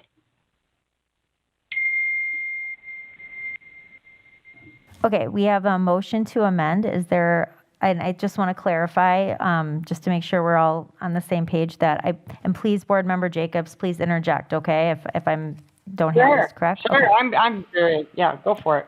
Okay, sounds good. I have that you move to amend the current motion to exclude the inclusion of the mask decision being made by the board. Is that right? Correct. To amend the motion to remove, yes, to remove the end part about wearing that the board has the decision making about the masks. That it should go to Dr. Kieser. Sounds good. Is there a second for the motion to amend? I'll second that. Okay, we have a motion by Board Member Jacobs and a second by Board Member Wong to amend the motion on the table to exclude the language about including the mask decision. I hope I made that clear enough. Please. Did you ask for roll call? You were breaking up. Okay, before we go to a vote, are there any questions or discussion? I see that there are some folks who had question marks in the chat. So I'm just going to check in with those folks in order. So Vice President Levy, go ahead. Well, my question mark goes back to before these amendments happened, so I'm not sure where we're at. But I believe that Board Member Levy made a recommendation, made a motion to accept the recommendation minus allowing the administration the authority to make decisions about masking. So the question I had at that time was, if that is, go ahead. We have to keep the discussion to the superseding motion that's on the floor. So the superseding motion that's on the floor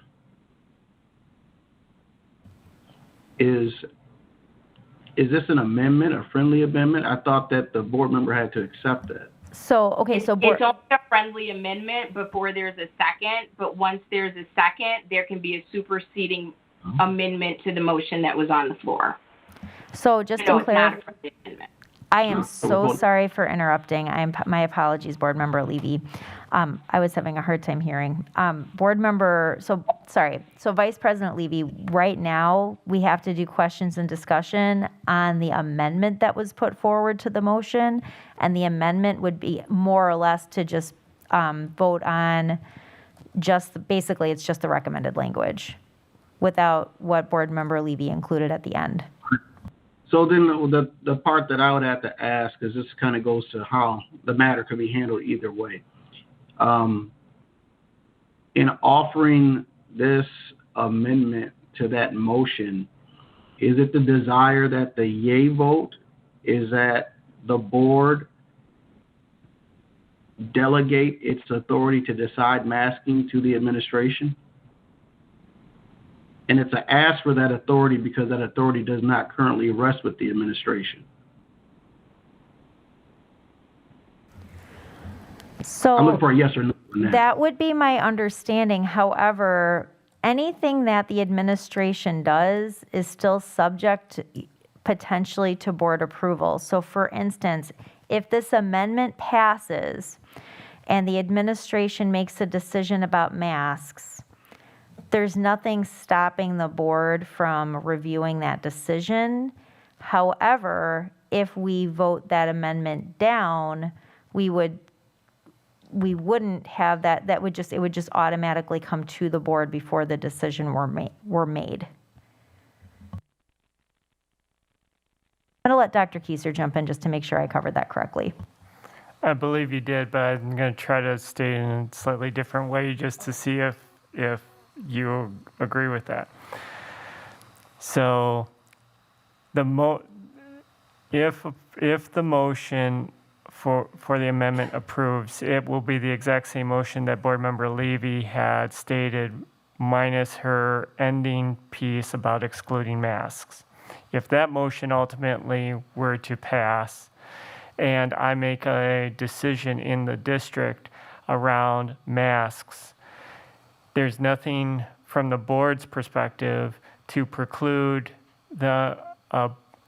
it becoming an agenda item to review the decision about implementing masks in the school district at any time by any board member. All it needs is that a board member reach out to the board president and say, I would like this to be an agenda item, and through our agenda item work for the regular board meeting, an item for discussion and action around masks or whatnot could be added to the agenda and then ultimately approved or altered by the board. Did that? All right, and I also just need one more clarification. So in our mask optional, the school board meetings, if that's a mixed crowd of school district students and adults, is that kind of like the same as the building where there are people who have access to vaccines and those that don't? So I'm just going to interject. So we can't really field that question at the moment because it doesn't really pertain to the amendment, but I'm going to write that down and we can maybe bring that up when we do discuss the board meeting piece. But were you using that as an example to clarify? Because that mask optional is what's recommended in the policy, I'm wondering how that applies to all district environments. Got it. Thank you. I would be talking in terms, I would view my authority as the day-to-day operations of the district. I view board meetings as the purview of the board governed by the board president. So I would talk to the board president about how she would like to approach that conversation with the board in governance of the board meetings. Vice President Levy, does that answer your questions? Yes. All right, thank you very much for bringing that up. Now, Board Member Delgado, you had a question mark in the chat prior. Do you have a question now about the amendment that's on the floor, or would you like me to come back to you? If we were to take the amendment down, can a new motion be made to make the mask be voluntary? Board Member Delgado, no, the amendment that's on the table and second is to remove that last piece of the original amendment, which included excluding the masks from the ability for administration to determine.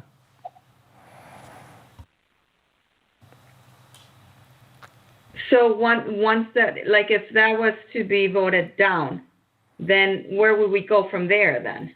We would be at the original motion, which would be everything and making masks the purview of the board.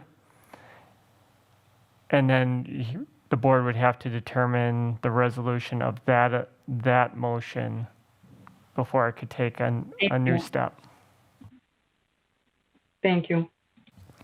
No problem. Is that everything, Board Member Delgado? Yes, thank you. Okay, thank you very much. Board Member Levy, you had a question mark in the chat. Do you have a question, anything pertaining to the current amendment on the floor? No, I was just requesting a roll call vote, please. Okay, perfect. So noted. So Vice President Levy, I know you're next in line there. Are you okay with me jumping and going to Board Member Jacobs? Yes. Okay, perfect. Board Member Jacobs, go ahead, please. The reason, I just wanted to clarify for the public that the reason I am making that amendment is I feel very strongly that we need to support our administration and we need to trust that they're going to do the right thing by our children. Thank you very much, Board Member Jacobs. Board Member Wong. I would echo those comments by Board Member Jacobs. Perfect. Okay. Does anybody else have any questions or discussion at this time prior to voting on the amendment? Vice President Levy.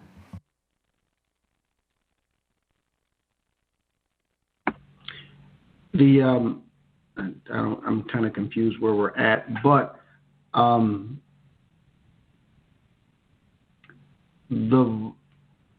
at this time, I would prefer that we deal with what's consensus and then as a board come back to answer those other questions about masking separately.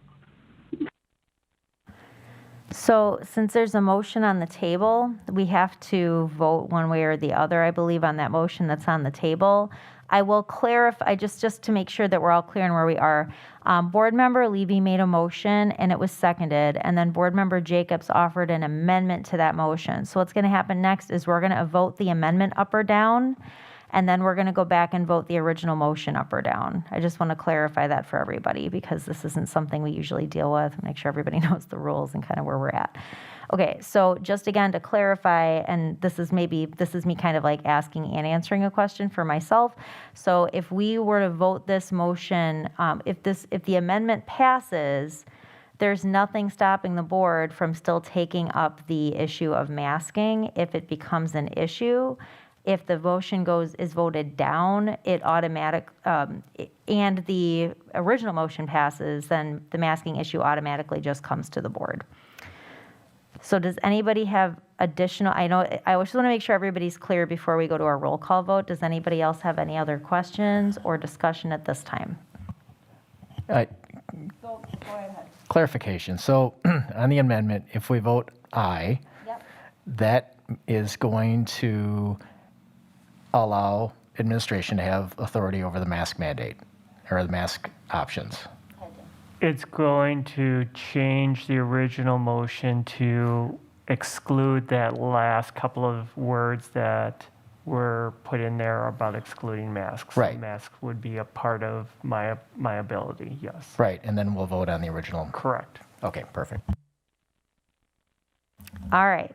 Thank you very much for that question, Board Member Wong. Does anybody else have any questions or discussion at this time? Seeing and hearing none, Ms. Dooley, could we please have a roll call vote?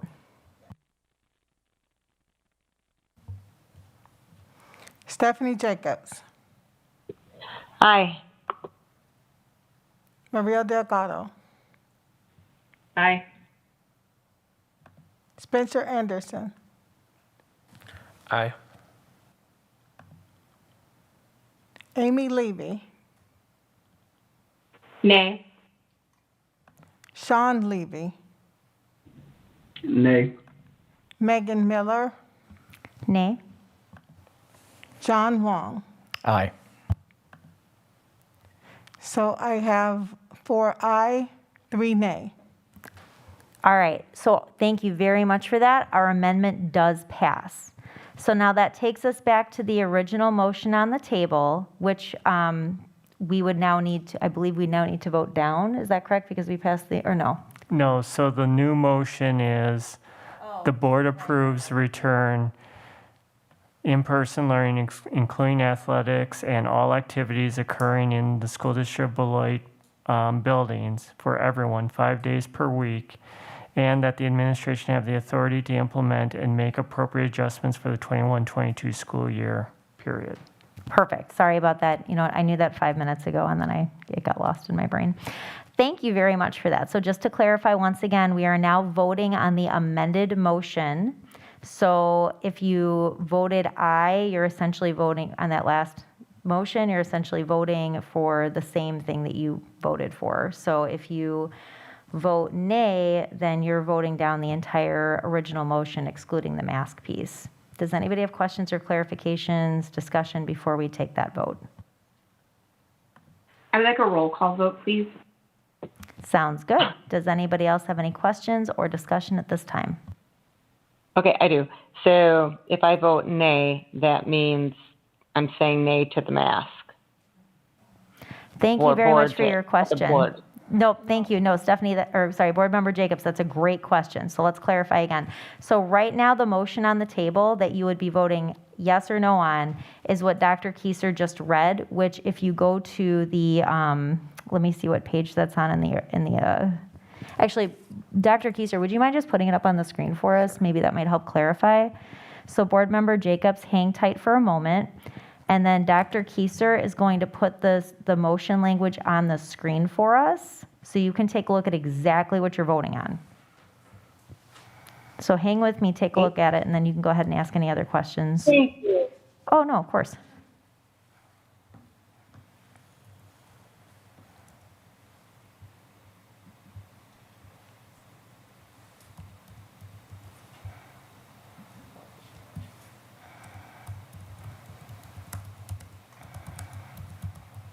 Thanks for adding that.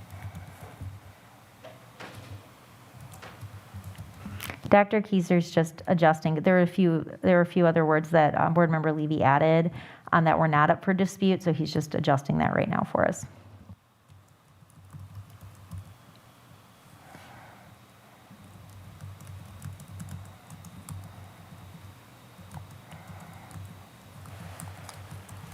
So Board Member Jacobs, underneath where it says, what is the ask, there's one bullet point, and then about, what is that, like about 5 or 6 lines there. So that is the motion language that you're either going to vote up or down. Okay, thank you. No, absolutely. Change on the end. Great question. So does anybody else have any questions or discussion at this time?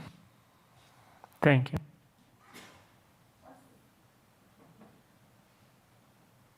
Okay, seeing and hearing none, Ms. Dooley, may we please have a roll call vote?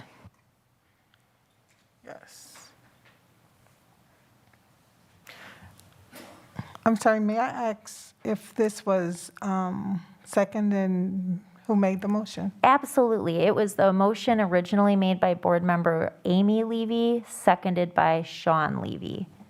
It was then amended just a few moments ago, but we don't need like an additional motion. Oh, okay. No, that's a great question. Thank you for that. Okay, thank you. Okay, John Wong, Aye. Megan Miller, Aye. Sean Levy, Nay. Amy Levy, Nay. Stephanie Jacobs, Aye. Maria Delgado, Aye. and Spencer Anderson. Aye. All right, so it sounds like our motion passes 5-2. Is that what you have, Ms. Dooley? That's what I have, yes. All right, we are good. So our motion passes 5-2 at this time. I just have a quick clarification. We do need to make a motion to extend our meeting time retroactive. I think, is that allowed to 9:49? Or did we get clarification on that, Dr. Keiser?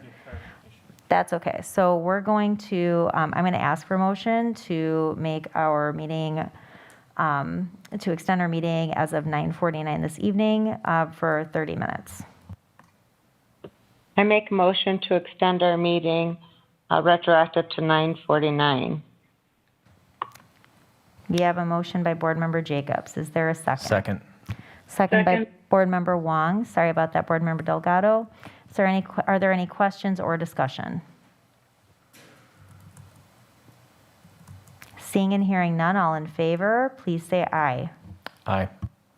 Aye. Aye. Aye. Aye. Aye. Are there any opposed? Okay, that takes us to the next item on our agenda, which is the consent agenda, unless I'm missing something. I think we're wrapped up there. Okay. So item 6 is our consent agenda. There are only 2 items this evening, which is to adopt the academic standards for the 2021-2022 school year, which is a formality typically posted directly to the consent agenda, and the approval of meeting minutes.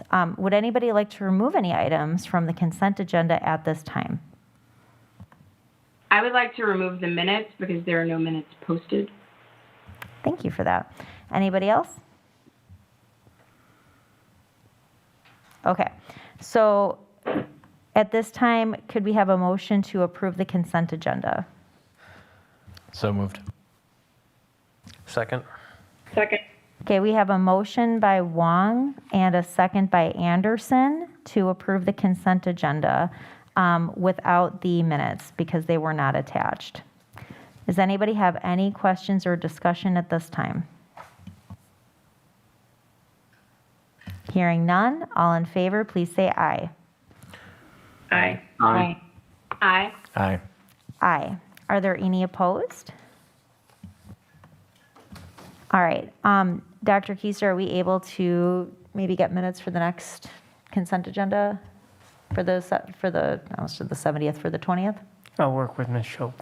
Okay, sounds good. Since that item was removed, do we need to vote it down?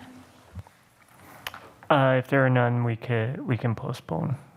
Okay, is there a motion to postpone the approval of the minutes? So moved. Second. Second. Sorry, Board Member Delgado. So we have a motion by Wong, a second by Anderson to postpone the approval of the minutes. Is there any discussion? Board Member Jacobs? No, not on this. I just wanted to make a comment later at the very end of the meeting. Thank you. Okay, sounds good. Sorry. Is there any other discussion on the minutes piece? All in favor, please say aye. Aye. Aye. Aye. Aye. Aye. Aye. Are there any opposed? All right, thank you very much. So that brings us to item number 7, which is future board meeting dates. Just giving it a moment to load. Sorry, my internet suddenly decided to slow down on me. So there it goes. All right, so next meeting dates. Tomorrow, July 7th at 5 p.m., we will have our policy committee meeting. I'm going to actually jump ahead so we can kind of do this in order. The next meeting would be the Teaching, Learning, Equity, and People Services meeting, which is going to be on Tuesday, July 20th at 5:15 p.m., followed by a legislative listening session, also Tuesday, July 20th at 6 p.m., followed then by Human Resources on July 20th, which is still a Tuesday, at 6:45 p.m., followed by our regular board meeting on July 20th at 7 p.m. So big night on July 20th. Next, we'll have our Business Operations and Finance meeting on Tuesday, August 3rd at 5:30 p.m., followed by, and it's not posted on here, but it will be followed then by a regularly scheduled business meeting at 7 p.m., and I assume an HR meeting as well. Okay. Board Member Jacobs, what was your question or comment in regards to? Ms. Dooley, I just wanted to compliment her on doing a fine job this evening. Thank you so much. Thank you so much, Board Member Jacobs. And I believe, based on our reactions, all very much echo that sentiment. And thank you very much for your time with us this evening. Thank you. You're very welcome. Thank you. All right, if there's no other business to conduct at this meeting, would anybody like to make a motion to adjourn? So moved. Second. We have a motion by Board Member Amy Levy, second by Board Member Stephanie Jacobs. All in favor, please say aye. Aye. Aye. Aye. Are there any opposed? Great. Have a beautiful evening. Thank you all very much for your time tonight.